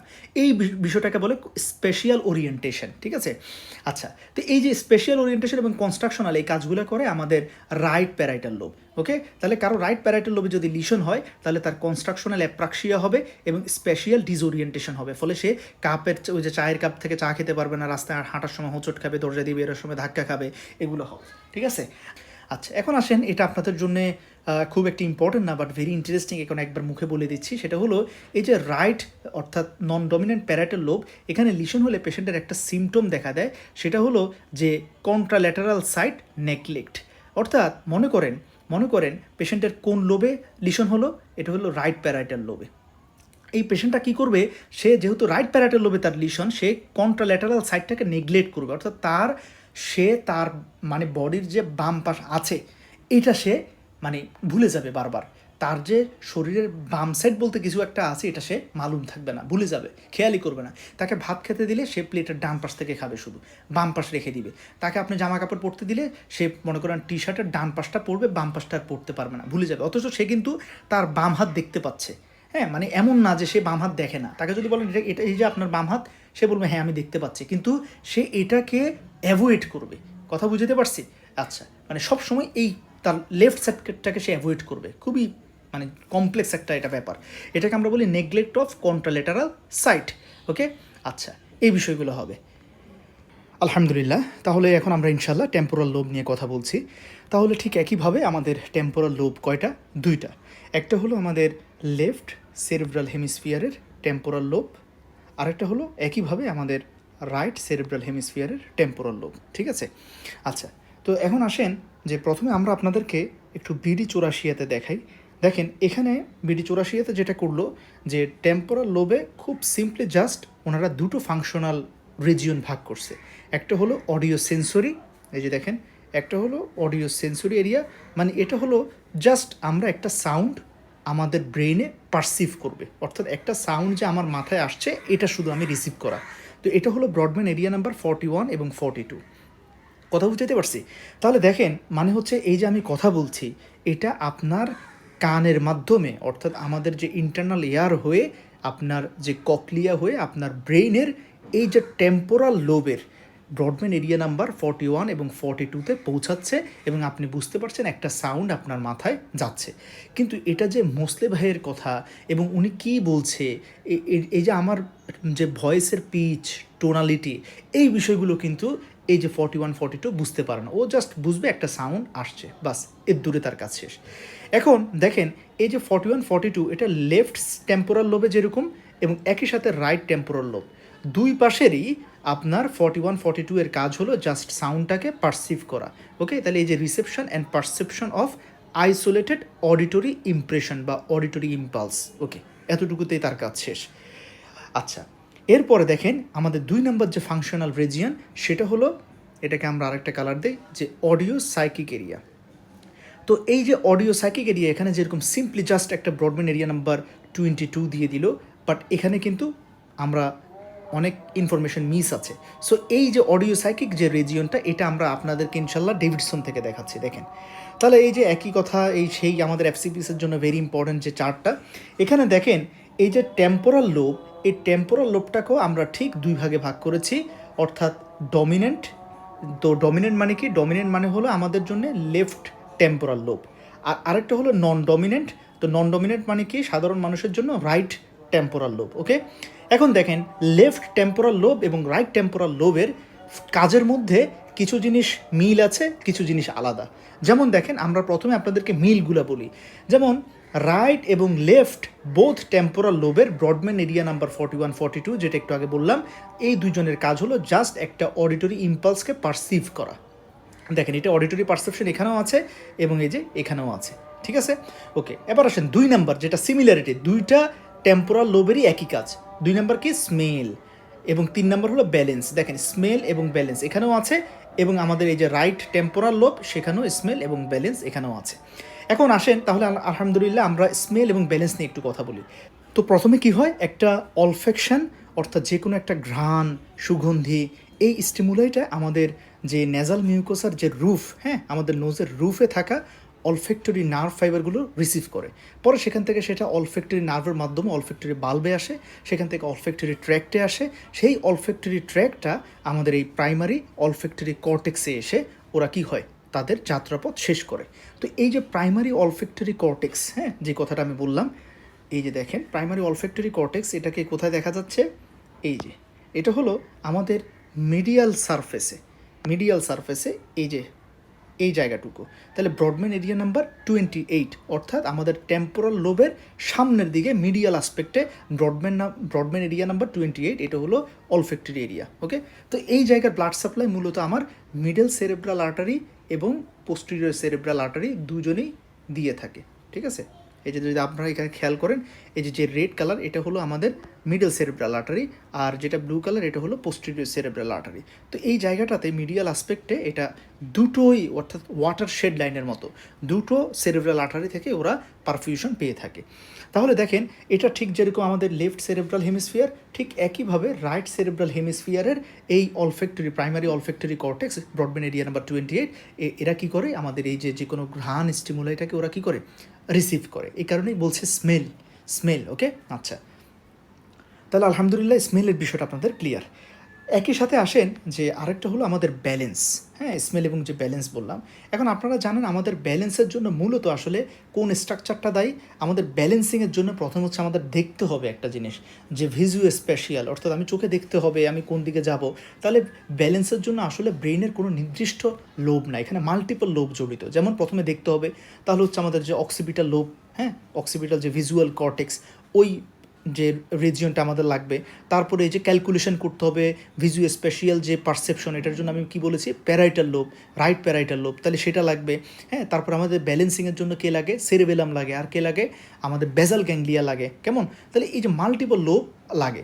তো এখানে কেন তাহলে টেম্পোরাল লোবে ব্যালেন্সের কথা বলছে, সেটা বলার কারণ হলো যে আপনারা জানেন আমাদের ইনার এয়ারও ব্যালেন্সের একটা ইম্পর্টেন্ট পার্ট, ভেস্টিবিউলার পার্ট। তো সেখান থেকে আমাদের ভেস্টিবিউলার নার্ভটা যখন ইম্পালসটা ক্যারি করে সে কোথায় আসে, আমাদের ক্রেনিয়াল নার্ভ নাম্বার 8, অর্থাৎ ভেস্টিবিউলার ককলিয়ার ক্রেনিয়াল নার্ভে আসে। এখন ভেস্টিবিউলার ককলিয়ার যে ক্রেনিয়াল নার্ভটা, এই নার্ভটা হচ্ছে আমাদের পন্টোমেডুলারি জাংশনে তার নিউক্লিয়াস। কেমন, তো এই জায়গা থেকে আলটিমেটলি স্টিমুলেটার উপরের দিকে উঠতে থাকবে, উপরে উঠে সে কোথায় আসবে, এই যে সে তখন দেখেন আমাদের যে ল্যাটারাল সারফেসে, অর্থাৎ সুপিরিয়র টেম্পোরাল জাইরাসের পোস্টিরিয়র এই জায়গাটা, সুপিরিয়র টেম্পোরাল জাইরাস মানে হলো এটা হলো সুপিরিয়র টেম্পোরাল জাইরাস, এটার পোস্টেরিয়র আসপেক্ট, এই জায়গাটা তো হচ্ছে আমাদের ভেস্টিবিউলার কর্টিক্যাল এরিয়া। কেমন, তাহলে এই জায়গাটা হচ্ছে ব্যালেন্স করে, এটা ঠিক যেভাবে লেফট হেমিস্ফিয়ারে, একইভাবে রাইট সেরেব্রাল হেমিস্ফিয়ারের এই জায়গাটাও আমাদের ব্যালেন্সিং, অর্থাৎ যে ভেস্টিবিউলার ইম্পালসটাকে ইন্টারপ্রিটেশনে হেল্প করে, সে আমাদের হেডের যে পোস্চার, ব্যালেন্সিং, হ্যাঁ, এগুলোকে সে আমাদেরকে হেল্প করে। এই কারণে ব্যালেন্স কথাটা বলা হচ্ছে। তাহলে স্মেল এবং ব্যালেন্স এটা আপনাদের ক্লিয়ার। সাথে আমরা যেটা বললাম যে প্রাইমারি সাউন্ড পারসেপশন এরিয়া, যে অর্থাৎ ব্রডব্যান্ড এরিয়া নাম্বার 41 এবং 42, এই যে দেখেন 41 এবং 42, তাহলে এই কাজগুলা, এই তিনটা রিজিয়ন আপনার রাইট সেরেব্রাল হেমিস্ফিয়ার এবং লেফট সেরেব্রাল হেমিস্ফিয়ার দুজনের কাজই একই রকম, সাউন্ড পারসিভ করা, তারপরে স্মেল নেওয়া, ব্যালেন্সিং হেল্প করা। কেমন, তাহলে এই বিষয়গুলো আলহামদুলিল্লাহ আশা করি আপনাদের ক্লিয়ার। আচ্ছা, এখন আসেন আমাদের এরপরে ডেভিডসনে যদি আপনারা দেখেন যে ডমিনেন্ট, অর্থাৎ লেফট টেম্পোরাল যে লোব, এই লেফট টেম্পোরাল লোবের কিছু কাজ যেটা রাইট টেম্পোরাল লোব পারে না। এরকম কী কী কাজ আছে স্পেসিফিক, এক নম্বর হচ্ছে ল্যাঙ্গুয়েজ, দুই নম্বর হচ্ছে ভার্বাল মেমোরি। দেখেন এই ল্যাঙ্গুয়েজ এবং ভার্বাল মেমোরি এটা কিন্তু আমাদের রাইট টেম্পোরালে নাই। দেখেন রাইট টেম্পোরালে ল্যাঙ্গুয়েজ এবং ভার্বাল মেমোরি এই ফাংশনটা নাই। তার মানে এই যে ল্যাঙ্গুয়েজ এবং ভার্বাল মেমোরি এটা special function for left or dominant temporal lobe. তাহলে এই যে এখানে ল্যাঙ্গুয়েজ বলতে কী বোঝা জানেন, ওই যে আমি স্ট্রোকের ফার্স্ট লেকচারে যেটা বলেছিলাম যে আমরা যে ভার্নিক্স এরিয়া বলছি, রিসেপটিভ অ্যাফাসিয়া, সেন্সরি অ্যাফাসিয়া, অর্থাৎ ব্রডব্যান্ড এরিয়া নাম্বার 22, তাহলে ব্রডব্যান্ড এরিয়া নাম্বার 22 এটা তো লেফটেও আছে রাইটেও আছে, এটা কোনটা হবে, এক্স্যাক্টলি এটা হবে লেফট টেম্পোরাল লোবের ব্রডব্যান্ড এরিয়া নাম্বার 22। এটাতে যদি কোনো ডিফেক্ট হয় তাহলে পেশেন্টের ল্যাঙ্গুয়েজের ঝামেলা হবে। ল্যাঙ্গুয়েজের কোন ঝামেলাটা হবে, পেশেন্টের সেন্সরি বা রিসেপটিভ অ্যাফাসিয়া হবে। অর্থাৎ কী বলছে বুঝতে পারবে না, উল্টাপাল্টা কথা বলতে থাকবে। আমি আগের ক্লাসে বলেছি, এখানে আর রিপিট করছি না। এটা হচ্ছে বিষয়টা। আর আসেন যে দুই নাম্বার যে স্পেশাল ফাংশন সেটা হলো ভার্বাল মেমোরি। এখন আপনাকে বুঝতে হবে ভার্বাল মেমোরি এবং নন ভার্বাল মেমোরি এই দুটোর মধ্যে ডিফারেন্স কী। দেখেন ভার্বাল মেমোরি এটা করবে লেফট টেম্পোরাল লোব, আর নন ভার্বাল মেমোরি এটা করবে রাইট টেম্পোরাল লোব। তাহলে দেখেন আমরা একটু আপনাকে ভার্বাল এবং নন ভার্বাল মেমোরি এই দুটোর যে কিছু ডিফারেন্স আছে ক্লিনিক্যাল, সেটা একটু বলি। যে এখানের মধ্যে দেখেন প্রথমে ভার্বাল মেমোরি মানে সহজ ভাষায় যদি বলি, যে ভার্বাল মেমোরি হলো কোনো একটা জিনিস শোনার পরে সেটাকে মনে রাখার যে টেন্ডেন্সি। হ্যাঁ, যেমন মনে করেন আমি আপনাকে আমার ফোন নাম্বারটা বললাম যে 01533 ... এরকম বললাম। তো এখন এটা বলার পরে আমি আপনাকে জিজ্ঞেস করলাম দেখি বলেন তো নাম্বার, দেখা যাচ্ছে আপনি প্রথম 5-6 ডিজিট পর্যন্ত বলতে পারছেন। অ্যাজ ইউজুয়ালি কিন্তু সবাই কিন্তু নাম্বার শোনার পরে মোটামুটি 9-10 ডিজিট পর্যন্ত বলে ফেলতে পারে। অর্থাৎ অনেকে আছেন আমরা বলি যে শুনে শুনে সে সব কিছু মনে রাখতে পারে, শ্রুতিধর আমরা বলি আর কি। তো এরকম আর কি। তো এই যে মেমোরিটা শুনে শুনে মনে রাখার যে ক্ষমতা, এটাকে আমরা বলি ভার্বাল মেমোরি। কেমন? আচ্ছা, তারপর হচ্ছে ধরেন আপনি আমার সাথে গতকালকে কথা বললেন, আজকে আপনাকে জিজ্ঞেস করলাম যে মুসলিম ভাইয়ের সাথে কি তোমার কথা হয়েছে? না, কই মনে পড়ছে না। তাহলে এই যে গতকালকে যে আপনি কিছু কথা শুনলেন, আমার ভয়েস শুনলেন, এটা আপনি আজকে ভুলেই গেছেন। তাহলে এই যে এগুলো হচ্ছে ভার্বাল মেমোরি লস হয়ে যাওয়া। কথা বুঝতে পারছি সিম্পলি বললে। আর নন ভার্বাল মেমোরি কি? নন ভার্বাল মেমোরি মানে হলো যে কথাবার্তা শোনা ছাড়া বাকি যে সকল মেমোরি, যেমন কোনো একটা জিনিস দেখে মনে রাখা। যেমন আমি আপনার সামনে হঠাৎ ধরেন গাইটনের একটা বই রাখলাম, হ্যাঁ, এবং 10 দিন পর আপনাকে আবার কেউ গাইটনের বই দিল, আপনার মনে পড়ে যাবে, ও আচ্ছা এটা তো আমি 10 দিন আগে মুসলিম ভাইয়ের কাছে দেখছিলাম। তাহলে এই যে একটা দেখে আপনার মনে রাখা ভিজুয়াল মেমোরি। তাহলে দেখেন, ভিজুয়াল মেমোরি দেখছেন আপনার অক্সিপিটাল কর্টেক্স দিয়ে, কিন্তু এই মেমোরিটা স্টোর হচ্ছে আপনার টেম্পোরাল লোবের এখানে। কথা বুঝতে পারছি। তাহলে এই হচ্ছে বিষয়টা। তারপর হচ্ছে মনে করেন আপনি আমার বাসায় একদিন আসলেন, হ্যাঁ, আবার 1 মাস পরে আপনি ঠিকই দেখা যাচ্ছে পথ চিনে চিনে আমাকে ছাড়াই চলে আসছে। তাহলে এই যে একটা পথ রাস্তা মনে থাকা, এটা দেখবেন আপনার মনে থেকে গেছে। তাহলে এটা হচ্ছে আপনার নন ভার্বাল মেমোরি। এখন দেখবেন ম্যাক্সিমাম অনেক মানুষ আছে যে আমি পথঘাট মনে রাখতে পারি না। দেখবেন অনেক মানুষ, আমার নিজেরও, আমি পথঘাট কম মনে রাখতে পারি, ভুলে যাই। তার মানে এটা হচ্ছে যাদের পথঘাট মনে কম থাকে, ম্যাপ নেভিগেশন, হ্যাঁ, এগুলো কম থাকে, তার মানে তাদের আসলে এই যে নন ভার্বাল মেমোরির যে সাইড, এটা উইক। কথা বুঝতে পারছি। তারপর আবার অনেকে দেখবেন আপনার ফ্রেন্ডদের মধ্যে ওরা বলবে এরকম যে আমি লিখে লিখে না পড়লে আমার মনে থাকে না। তাহলে লিখে যে পড়ে যে মনে রাখে, এটা কিন্তু নন ভার্বাল মেমোরির একটা পার্ট। আর অনেকে আছে দেখবে, বন্ধু তুই আমাকে ড্যামো দে, ড্যামো না দিলে আমার মনে থাকে না, আমি আরেকজনকে পড়া না দিলে, চিল্লা না পড়লে মনে থাকে না। তার মানে তার আসলে যে ভার্বাল মেমোরিটা স্ট্রং, সে শুনলে বেশি মনে রাখতে পারে। হ্যাঁ, তাহলে এই যে এক একজনের যে ফিচারটা, তাহলে এই হচ্ছে আলহামদুলিল্লাহ ভার্বাল এবং নন ভার্বাল মেমোরির কিছু প্র্যাকটিক্যাল এক্সাম্পল দিলাম। এখন আসেন যে এক্সপ্লেনেশনে। তাহলে আমরা কি বলেছি যে আপনাকে প্রথমে ভার্বাল মেমোরিটা বলি, যে ভার্বাল মেমোরি এটা হলো আমাদের ডমিনেন্ট অর্থাৎ লেফট টেম্পোরাল লোবের কাজ। এটা হলো আমাদের ডমিনেন্ট অর্থাৎ লেফট টেম্পোরাল লোবের কাজ। আর নন ভার্বাল এটা হলো আমাদের নন ডমিনেন্ট অর্থাৎ রাইট টেম্পোরাল লোবের কাজ। তাহলে আসেন ভার্বালের কাজটা দেখি, যে লেফট টেম্পোরাল লোব, যেটা লেফট টেম্পোরাল লোবের কোন রিজিয়নটা আমাদের ভার্বাল মেমোরিতে হেল্প করে। দেখেন এখানে একটা বক্স করে আমি সব দিয়েছি, কিন্তু আপনাদের জন্য মনে রাখা অনেক জটিল হবে। সহজে আপনারা মনে রাখবেন যে লেফট টেম্পোরাল লোবের, এই যে দেখেন লেফট টেম্পোরাল লোবের ব্রডব্যান্ড এরিয়া নাম্বার 20, 21, 35, 36, এই যে 4টা ব্রডব্যান্ড এরিয়া, এরা মূলত আমাদের ভার্বাল মেমোরিকে স্টোর করে এবং ডিকোড করে। কথা বুঝতে পারছি? আচ্ছা, এখন দেখেন তাহলে 20, 21, 35, 36, আমি এই কারণে প্রত্যেক পেজে ছবিটা অ্যাটাচ করে দিয়েছি। আপনারা যদি দেখেন, এই যে হচ্ছে ব্রডব্যান্ড এরিয়া নাম্বার 20, এই হলো ব্রডব্যান্ড এরিয়া নাম্বার 21, আর মিডিয়াল সারফেসে দেখেন এই যে 35, আর এই হলো 36। তাহলে দেখেন এই যে রিজিয়নটা এবং এই যে রিজিয়নটা, এটা হলো আমাদের ভার্বাল মেমোরি মনে রাখে। তাহলে এটা কোন পাশের, মানে এরকম একই রিজিয়ন তো আপনার দুই পাশে আছে, কোন পাশে হবে? ভার্বাল, অবশ্যই তাহলে লেফট সেরেব্রাল হেমিস্ফিয়ারে। কথা বুঝতে পারছি? আলহামদুলিল্লাহ, এটা ক্লিয়ার আপনার। ঠিক একই রেজিয়নগুলো সহজভাবে মনে রাখেন, দেখেন তাহলে লেফট সাইডের যে রেজিয়নগুলো ভার্বাল মেমোরি মনে রাখে, ঠিক একই ব্রডব্যান্ড এরিয়াগুলো যখন রাইট টেম্পোরাল লোবে হয়, তখন তারা নন ভার্বাল মেমোরি মনে রাখে। এটা আমি এখানে লিখে দিয়েছি, same broadband area in right cerebral hemisphere or in right temporal lobe causes non verbal memory storage. ঠিক আছে? তাহলে আলহামদুলিল্লাহ, এখানে নিয়ে আর কোনো ঝামেলা করবেন না। এখন আসেন ব্লাড সাপ্লাই। আমরা সবসময় ব্লাড সাপ্লাইটা বলে দিই। তাহলে আপনারাই বলেন যে এই যে নিচের দিকের এই ব্লাড সাপ্লাইটা কে দেয়? পোস্টেরিয়র সেরেব্রাল আর্টারি, তাই না? আপনাদের মনে আছে যে এই যে এভাবে এসে সে নিচের দিকে, এটা হচ্ছে পোস্টেরিয়র সেরেব্রাল আর্টারি। আর মিডিয়াল আসপেক্টে এখানে কিন্তু watershed line, medial posterior সাইডটা এটা সাপ্লাই দেয় পোস্টেরিয়র সেরেব্রাল আর্টারি, আর সামনের দিকে সাপ্লাই দেয় মিডিয়াল সেরেব্রাল আর্টারি। ঠিক আছে? সো এদিকে দুটো সেরেব্রাল আর্টারি কন্ট্রিবিউট করে। ওকে, আলহামদুলিল্লাহ। তাহলে ভার্বাল এবং নন ভার্বাল মেমোরি আপনাদের শেষ। ঠিক আছে? ওকে, এখন আসেন তাহলে আমরা বুঝলাম যে লেফট টেম্পোরাল লোবের দুটো ইম্পর্টেন্ট ফাংশন। একটা হলো আমাদের যে ল্যাঙ্গুয়েজ, মানে হলো যে অ্যাফাসিয়া, যেটা সেন্সরি অ্যাফাসিয়া হয় যদি লেফটে ঝামেলা হয়, অর্থাৎ ভার্নিক্স এরিয়া নাম্বার 22। ক্লিয়ার? আচ্ছা, এখন আসেন যে লেফটেরটা আলহামদুলিল্লাহ আপনাদেরকে বললাম, ল্যাঙ্গুয়েজ এবং ভার্বাল, সাথে নন ভার্বাল বলে ফেলেছি। এখন দেখেন এই যে রাইট টেম্পোরাল লোবের আরেকটা ফাংশন, সেটা হলো যে মেলোডি অর পিচ পারসেপশন। এখানে আরেকটা লেখেন প্লাস দিয়ে, ভয়েস রেকগনিশন।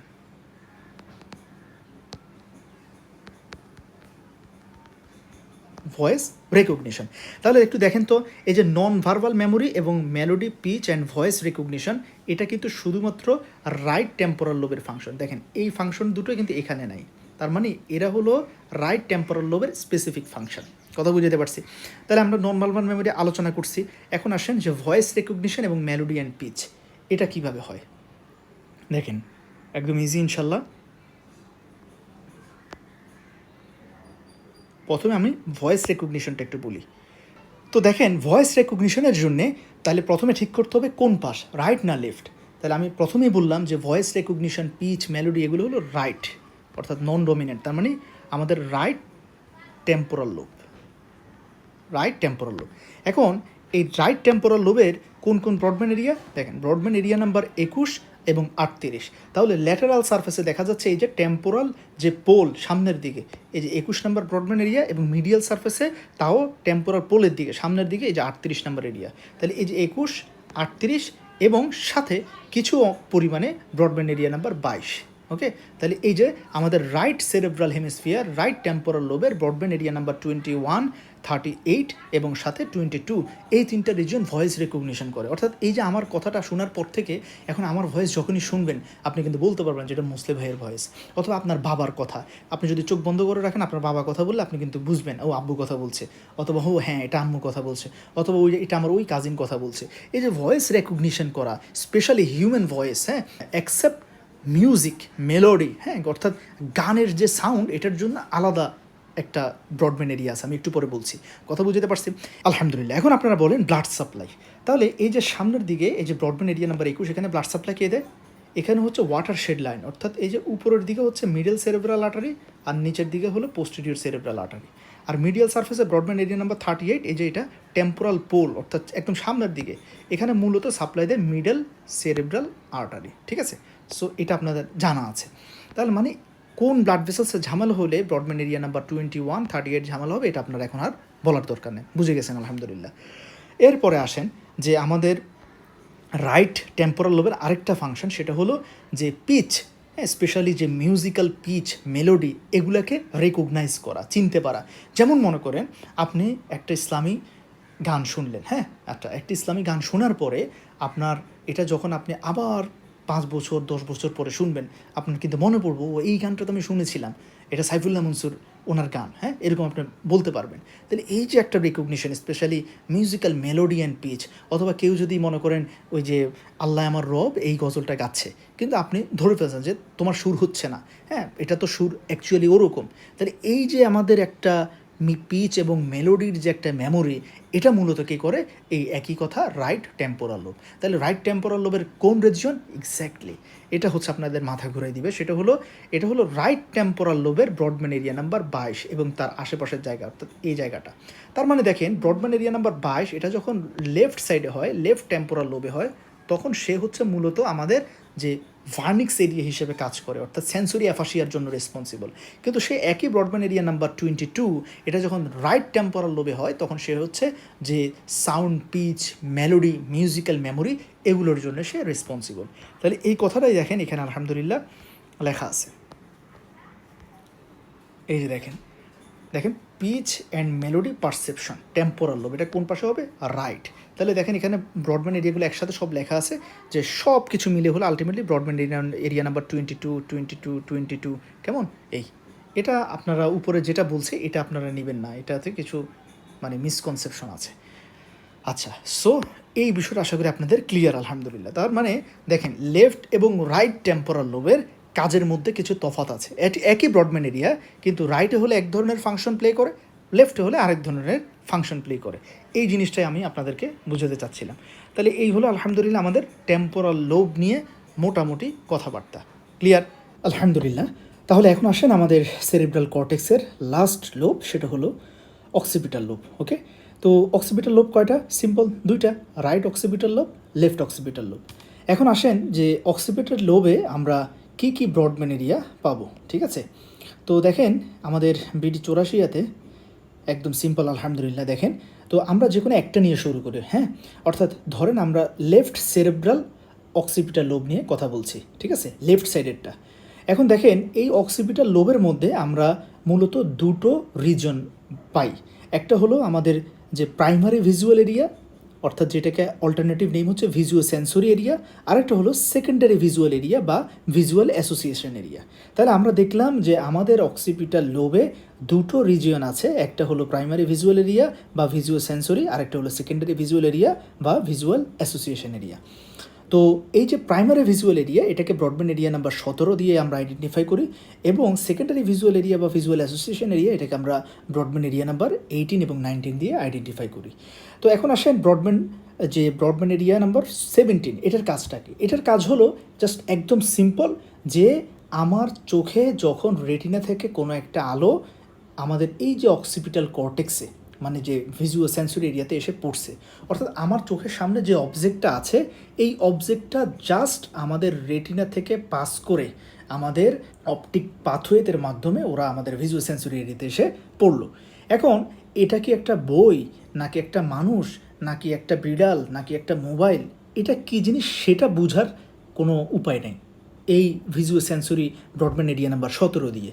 জাস্ট আমি বুঝবো যে একটা আলো এসে পড়ছে, ওকে। এখন এই অবজেক্টটার শেপ কেমন, এটা কি আয়তাকার, এটা কি বৃত্তাকার, এটা কি 3 ডাইমেনশনাল না 2 ডাইমেনশনাল, এটার কালার কি, কেমন, ওভারঅল সব কিছু। তারপর অবজেক্টটা কি, এটা কি স্থির নাকি এটা গতিশীল, হ্যাঁ, এটা কি মোবাইল নাকি স্ট্যাটিক, এই যে অ্যানালাইসিসগুলো, এই অবজেক্টটাকে চিনতে পারা, এটা কি বই নাকি এটা কি কোনো মোবাইল, এই যাবতীয় যত আমাদের এই যে রেকগনিশন, ভিজুয়াল রেকগনিশন, হ্যাঁ, ভিজুয়াল স্টিমুলাইয়ের, এগুলোর জন্য হচ্ছে আমাদের প্রয়োজন আমাদের সেকেন্ডারি ভিজুয়াল এরিয়া বা ভিজুয়াল অ্যাসোসিয়েশন এরিয়াটা প্রয়োজন, অর্থাৎ ব্রডব্যান্ড এরিয়া 18-19। তাহলে দেখেন যে 17 নাম্বার যে এরিয়াটা, এটা জাস্ট একটা মানে আলোটাকে পারসিভ করে, বাকি সব কাজ করছে এই যে 18 এবং 19 ব্রডব্যান্ড এরিয়াটা, কেমন, এই হচ্ছে মেইন বিষয়টা। আলহামদুলিল্লাহ। এখন আসেন তাহলে আমাদের এই যে প্রাইমারি ভিজুয়াল এরিয়া, এটাকে আমরা বলি V1, হ্যাঁ, আর সেকেন্ডারি ভিজুয়াল এরিয়া, এটাকে আমরা আবার কয়েকটা সাব ডিভিশনে ভাগ করি, সেটা হলো V2 থেকে V5, অর্থাৎ V2, V3, V4, V5। আচ্ছা, এখন আসেন আমরা আমাদের এই সেকেন্ডারি ভিজুয়াল এরিয়ার সাব ডিভিশনগুলো একটু দেখি। মানে এটা হচ্ছে আলাদা আলাদা করে প্রত্যেকটার ফাংশনকে বোঝার জন্য আমরা এরকম সাব ডিভিশন করেছি। যেমন দেখেন, তাহলে সেকেন্ডারি ভিজুয়াল এরিয়া, এখানে V2 এবং V3, এই সাব ডিভিশনের মেইন কাজ হলো যে কোনো একটা অবজেক্টের যে সাইজ, শেপ, 3D ডাইমেনশন, হ্যাঁ, তার হাইট কত, তারপরে তার ওয়াইডথ কত, টেক্সচার কেমন, ডেপথ কেমন, ওভারঅল এই যে 3 ডাইমেনশনাল যে অ্যানালাইসিস কোনো একটা অবজেক্টের, এটাকে বিচার করা। তাহলে দেখেন, তার মানে আমার সামনে যখন আপনার একটা বই দেখেন, এটা যে একটা বই, অর্থাৎ বইটার হাইট যে এই যে 10 ইঞ্চি, ওয়াইডথ হচ্ছে 4 ইঞ্চি, এই জিনিসটা আমি বুঝি কীভাবে? এটা হচ্ছে আমাদের এই যে V2 এবং V3, হ্যাঁ, ভিজুয়াল অ্যাসোসিয়েশন এরিয়ার V2 এবং V3 সাব ডিভিশনের মাধ্যমে আমরা এটা বুঝতে পারি। এই যে আমি বললাম যে আপনাদেরকে V2 এবং V3, কেমন, এই যে V2 এবং V3, যেটা দিয়ে বললাম যে কোনো একটা অবজেক্টের সাইজ, শেপ, হ্যাঁ, হাইট, তারপরে ওয়াইডথ, এগুলো আমরা যেটা বুঝি। যদি এখানে যদি কারোর প্রবলেম হয়, তাহলে কী হবে বলেন তো? V2 এবং V3-তে যদি লিশন হয়, তাকে আমি একটা মোবাইল দিয়ে বললাম যে এটা লেংথ কত, হ্যাঁ, সে বলবে এটা তো মাত্র 2 সেন্টিমিটার, অথচ মোবাইলের লেংথ হচ্ছে ধরেন 15 সেন্টিমিটার। তাহলে সে যে এই যে মানে সাইজটা বুঝতেছে না, শেপটা বুঝতেছে না। অথবা আমি তাকে দিলাম একটা বল, বলতেছি এটা কি বলো তো, সে বলবে এটা তো একটা ছোট একটা হাতের চড়ির মতো মনে হচ্ছে, অথবা একটা কলম মনে হচ্ছে। সে বুঝতেছে না, শেপ বুঝতেছে না, এবং শেপ না বোঝার কারণে সে এটাকে ভুলভাবে পারসিভ করতেছে।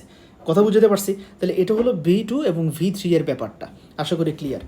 আচ্ছা, এখন আসেন এই অবজেক্টটার কালার, এটা বইটার যে ঢাল অথবা মোবাইলটার যে ব্যাক পার্ট, এটা কি সবুজ কালার না লাল কালার না গ্রিন কালার, এটা কি মানে কি কালারের, কালার পারসেপশন, হ্যাঁ, এই যে কালার পারসেপশন, এটা করে আমাদের যে V4 সাব ডিভিশনটা। ফলে কারো যদি V4 সাব ডিভিশনে শুধুমাত্র ইনফাকশন হয় বা লিশন হয়, তাহলে ওই পেশেন্ট সব বুঝবে, কিন্তু তার কাছে সব কি মনে হবে, যে সাদা কালো মনে হবে, হ্যাঁ, তার কাছে সব কিছু সাদা কালো মনে হবে। দেখেন, তখন সে এই ইমেজটা, যদিও তার রেটিনাতে কোন সেল ভালো আছে, কিন্তু দেখেন তার এই যে ভিজুয়াল অ্যাসোসিয়েশন এরিয়ার যে V4 সেগমেন্ট, এটা ভালো করে কাজ না করায় সে এই যে রঙিন ছবিটাকে সে এরকম দেখতে পারবে। এটা হচ্ছে পেশেন্ট দেখছে।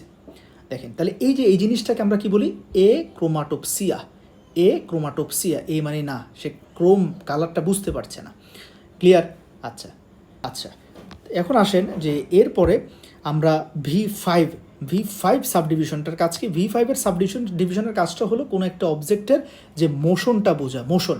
অর্থাৎ মনে করেন আপনি আমার দিকে হেঁটে আসছেন, এই যে আপনি যে হেঁটে আসছেন, আপনি যে চলনশীল অথবা রাস্তায় গাড়ি ঘোড়া চলছে তার স্পিড, এগুলো বোঝার জন্য আমাদের এই ভিজুয়াল অ্যাসোসিয়েশন এরিয়ার V5 সাবডিভিশনটা প্রয়োজন। এখন এটা যদি কারো না থাকে তাহলে সে কিন্তু বুঝতে পারবে না যে কোনো একটা অবজেক্ট মুভমেন্ট করছে, এটা বুঝবে না। সে দেখবে কি যে আপনি ধরেন আপনার সামনে একটা গাড়ি, হ্যাঁ, এখন আপনি দেখছেন যে গাড়িটা আপনার ডান পাশে আছে, একটু পরে দেখছেন যে গাড়িটা বাম পাশে চলে আসছে।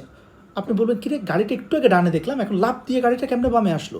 আমি তো চলার সময় দেখলাম না। আসলে গাড়িটা চলেই সে ডান থেকে বামে গেছে, কিন্তু আপনি তার মাঝখানের যে মুভমেন্ট এটা আপনি বুঝতে পারেন নাই। হ্যাঁ, তো এই জিনিসটা আমি আপনাকে দেখাই, এবং এরা মানে বিশাল ধরনের ঝামেলায় পড়ে ডে টু ডেজ অ্যাক্টিভিটিসে। আপনারা এই জিনিসটা দেখেন যে একজন বোলার, উনি বল করছে, তো উনি বল করার সময় কি করছে, এই যে একটা হাতের শার্প একটা মানে র্যাপিড একটা মুভমেন্ট করে বলিংটা করে দিছে, কিন্তু পেশেন্টটা সেটা বুঝতে পারবে না। তার কাছে মনে হবে যে এই যে বলারের যে হাত, এই হাতটা অনেকগুলো স্থির, মনে হবে যে অনেকগুলো ছবিকে একটার পর একটা লাগিয়ে দিয়েছে। ফলে দেখেন এই যে তার কাছে বলিংয়ের সময় বলারের হাতের মুভমেন্টটা পেশেন্টের কাছে এরকম মনে হবে। দেখেন কত অদ্ভুত একটা জিনিস, মানে মনে হবে এইরকম। তারপর দেখেন সে যখন চা ঢালবে, এই যে চা ঢালবে, মনে করে চা ঢালতেছে, কাপের মধ্যে চাটা পুড়তেছে, কিন্তু সে বুঝবে না চাটা যে পুড়তেছে এবং কাপ যে পুড়ে যাচ্ছে সে বুঝবে না। সে মনে হবে যে চা থেমে আছে, ফলে সে ঢালতেই থাকবে এবং একটা পর্যায়ে চা মানে ওভারফ্লো হয়ে পড়ে যাবে টেবিলে। তারপরে দেখেন এই যে তার কাছে মুভমেন্টগুলো এরকম মনে হবে।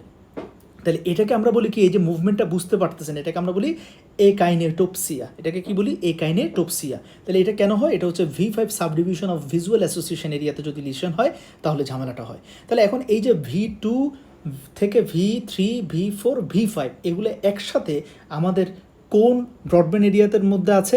ব্রডব্যান্ড এরিয়া 18 এবং 19-এর মধ্যে আছে।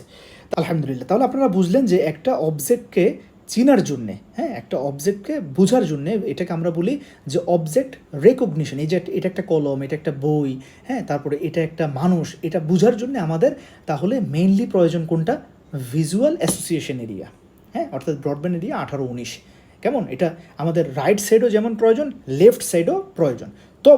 তবে মেইনলি এই ফাংশনটা প্লে করে আমাদের লেফট অক্সিপিটাল কর্টেক্সের ব্রডব্যান্ড এরিয়া 18 এবং 19 লেফট সাইডে। এই কারণে কারো যদি লেফট সাইডে লিশন হয় তাহলে তার অবজেক্ট চিনতে বেশি সমস্যা হবে, কিন্তু কারো যদি রাইট সাইডে অর্থাৎ রাইট অক্সিপিটাল যে ব্রডব্যান্ড এরিয়া 18 এবং 19-এ যদি লিশন হয়, সে কিন্তু মোটামুটি কিছু অবজেক্ট সে চিনতে পারবে, খুব একটা বেশি ঝামেলা হবে না। আর একেবারেই কোনো অবজেক্ট চিনবে না, অর্থাৎ যেটাকে আমরা বলি ক্লাসিক্যাল ভিজুয়াল অ্যাগনোসিয়া, অর্থাৎ কোনো একটা জিনিস চোখে দেখে সে চিনতেছে না, সে দেখতেছে কিন্তু এটা যে বই, এটা যে কলম, এটা বুঝতেছে না, উল্টাপাল্টা বলতেছে যে আমি বুঝতেছি না এটা কি। এটা হচ্ছে ক্লাসিক্যাল ভিজুয়াল অ্যাগনোসিয়া। এটা হবে কখন? যদি বাইল্যাটারাল ভিজুয়াল অ্যাসোসিয়েশন এরিয়াতে লিশন হয়, তো এটা রেয়ার। ওকে, আচ্ছা, এখন আসেন এটার সাথেই আমাদের রিলেটেড আরেকটা জিনিস মনে রাখবেন। আমি আপনাদেরকে লেকচারের মাঝপথে বলেছিলাম যে আমাদের ভার্বাল মেমোরি এবং নন ভার্বাল মেমোরি। তো আমি বলেছি নন ভার্বাল মেমোরি, অর্থাৎ এই যে কোনো একটা জিনিস চিনে মনে রাখা, হ্যাঁ, পরে আবার দেখলে সেটাকে বুঝতে পারা, এই নন ভার্বাল মেমোরিগুলো, এই নন ভার্বাল মেমোরির জন্য কে হেল্প করে আমি বলেছি? আমাদের টেম্পোরাল লোব। কোন পাশের টেম্পোরাল লোব বলেছি? রাইট সাইডেড, অর্থাৎ যে নন ডমিনেন্ট টেম্পোরাল লোব, এটা কি করে? আমাদের নন ভার্বাল মেমোরিগুলো রাখে। এখন দেখেন, তাহলে এই যে কোনো একটা জিনিস দেখার পরে এটাকে চিনতে পারা, তাহলে এটা তো নন ভার্বাল মেমোরির আন্ডারেই পড়ে, তাই না? আমি এক্সাম্পল সহ দিয়েছি আপনাদের, ওই যে গাইটুন বই উদাহরণ দিয়েছিলাম একটু আগে। তাহলে দেখেন এক্স্যাক্টলি, তাহলে এই যে অবজেক্ট রেকগনিশনে আমাদের ভিজুয়াল অ্যাসোসিয়েশন এরিয়ার পাশাপাশি আমাদের আরেকটা রিজিয়ন খুব ইম্পর্টেন্ট, সেটা হলো আমাদের broadband area number 37। Broadband area number 37। এই যে দেখেন এখানে এই যে মিডিয়াল আসপেক্টে, এই যে দেখেন আমাদের সেরেব্রাল হেমিস্ফিয়ারের মিডিয়ালি এটা দেখা যায়, এই যে 37 এই এরিয়াটা। কেমন? তো এটা হচ্ছে ফিউজিফর্ম জাইরাসে থাকে, ফিউজিফর্ম জাইরাস। তো আমি যদি আপনাদেরকে একটু দেখাই, এই যে দেখেন আমাদের এটা হলো আমাদের সেরেব্রাল হেমিস্ফিয়ারের যে মিডিয়াল সাইড। কেমন? এই যে মিডিয়াল সাইড। তো এই যে মিডিয়াল সাইডের মধ্যে দেখেন টেম্পোরাল লোব হলো এটা, টেম্পোরাল লোব। এই টেম্পোরাল লোবের এই পোর্শনটা এটা হলো ফিউজিফর্ম জাইরাস, আর এটার এই পোস্টেরিয়র আসপেক্ট করে এই যে ব্রডব্যান্ড এরিয়া 37টা থাকে। এই 37টা হচ্ছে আমাদের এই অবজেক্ট রেকগনিশনে ভিজুয়াল অ্যাসোসিয়েশন এরিয়াকে হেল্প করে। দেখেন এটা কিন্তু একদম কার কাছাকাছি? এই যে ভিজুয়াল অ্যাসোসিয়েশন এরিয়া, অর্থাৎ 18 এবং 19-এর কাছাকাছি। কেমন? এবং মোর ইম্পর্টেন্টলি মনে রাখবেন ফেস রেকগনিশনে, ফেস রেকগনিশনে ভিজুয়াল অ্যাসোসিয়েশন এরিয়ার চাইতেও বেশি দরকার হচ্ছে আমাদের এই যে ব্রডব্যান্ড এরিয়া নাম্বার 37টা। তাহলে কারো যদি ব্রডব্যান্ড এরিয়া 37 লিশন হয় অর্থাৎ ইনফার্কশন হয়, তাহলে সে দেখা যাচ্ছে বই খাতা কলম গাড়ি সব চিনছে, কিন্তু মানুষ চিনতে পারছে না, ফেস মিলিয়ে ফেলছে। দেখা যাচ্ছে যে মনে করেন আল্লাহ না করুক আপনি আপনার আব্বুকে চিনতে পারছেন না, আপনি আপনার আম্মুকে চিনতে পারছেন না, কিন্তু বই খাতা কলম সব চিনছেন। তার মানে আপনার আসলে সমস্যা হচ্ছে কোথায়, যে টেম্পোরাল লোবের ফিউজিফর্ম যে জাইরাস সেখানের ব্রডব্যান্ড এরিয়া 37-এ আপনার লিশন আছে। কথা বুঝতে পারছি? তাহলে এটা হলো আলহামদুলিল্লাহ আমাদের ইম্পর্টেন্ট আর একটা বিষয় আপনাদেরকে বলে দিলাম আমি। এটাকে আমরা বলি যে ফেস রেকগনিশনে। তাহলে কারো যদি এই যে ফেস রেকগনিশন করতে সমস্যা হয়, এটাকে আমরা কি বলি, একটা টার্ম আছে তার নাম হলো প্রোসোপ্যাগনোসিয়া। তাহলে প্রোসোপ্যাগনোসিয়ার জন্যে এই যে মানুষের চেহারা দেখে চিনতে না পারা, এই প্রোসোপ্যাগনোসিয়ার জন্য দায়ীকে টেম্পোরাল লোবেলিসাম। ঠিক আছে? আর কোনো অবজেক্ট অ্যাজ এ হোল কোনো অবজেক্ট দেখে চিনতে না পারা, তার নাম হচ্ছে ভিজুয়াল অ্যাগনোসিয়া। তার নাম হচ্ছে ভিজুয়াল অ্যাগনোসিয়া। ঠিক আছে? এটার জন্য দায়ীকে, এটার জন্য দায়ী হচ্ছে ভিজুয়াল অ্যাসোসিয়েশন এরিয়া এবং আমাদের এই যে টেম্পোরাল লোবের যে ব্রডব্যান্ড এরিয়া 37 ফিউজিফর্ম জাইরাসের। তার মানে বিষয়টা দাঁড়ালো যে ভিজুয়াল অ্যাগনোসিয়ার জন্যে visual association area Brodmann area 18-19 as well as temporal লোবের ব্রডব্যান্ড এরিয়া নাম্বার 37, এই তিনটেই যদি লিশন হয় তাহলে কী হবে, ভিজুয়াল অ্যাগনোসিয়া হবে। আর ফেসিয়াল যে রেকগনিশনের ঝামেলা অর্থাৎ প্রোসোপ্যাগনোসিয়া, এটা হবে অনলি আমাদের ব্রডব্যান্ড এরিয়া 37 অর্থাৎ টেম্পোরাল লোবের যে এই জায়গাটাতে যদি লিশন হয় তাহলে। কথা বুঝতে পারছি? আলহামদুলিল্লাহ, এতটুকু ক্লিয়ার। এখন আসেন লাস্ট আরেকটা জিনিস আপনাদেরকে আমি একটু দেখাইতে চাই, কারণ ডেভিডসন আপনারা দেখেন আমি একটা জিনিস ওভারল্যাপ করে আসছি, যে এই যে দেখেন প্রথমে আমাদের এই যে প্যারাইটাল লোব, তাই না, এই যে লেফট প্যারাইটাল, তারপর রাইট প্যারাইটাল এবং হচ্ছে লেফট টেম্পোরাল, রাইট টেম্পোরাল। এখানের মধ্যে দেখেন কি কি আছে, এই যে দেখেন কন্ট্রাল্যাটারাল হোমোনিমাস লোয়ার কোয়াড্র্যান্টেনোপিয়া, তারপর এখানেও একই কথা। এরপরে আসেন টেম্পোরাল লোবে, যেটা এই যে টেম্পোরাল লোবে হচ্ছে কন্ট্রাল্যাটারাল হোমোনিমাস আপার কোয়াড্র্যান্টেনোপিয়া। তার মানে টেম্পোরাল লোবে লিশন হলে আপার কোয়াড্র্যান্টেনোপিয়া হবে, আর প্যারাইটাল লোবে লিশন হলে লোয়ার কোয়াড্র্যান্টেনোপিয়া হবে। আর কন্ট্রাল্যাটারাল মানে কি, যে লেফট প্যারাইটাল লোবে লিশন হলে আমার রাইট সাইডে কোয়াড্র্যান্টেনোপিয়া হবে, আর রাইট প্যারাইটাল লোবে লিশন হলে লেফট সাইডে কোয়াড্র্যান্টেনোপিয়া হবে। তাহলে এই টার্মিনোলজিটা আপনাদের একটু ক্লিয়ার করে দিই ইনশাল্লাহ। দেখেন এটি বললে আমাদের আলহামদুলিল্লাহ আজকের লেকচারটা শেষ।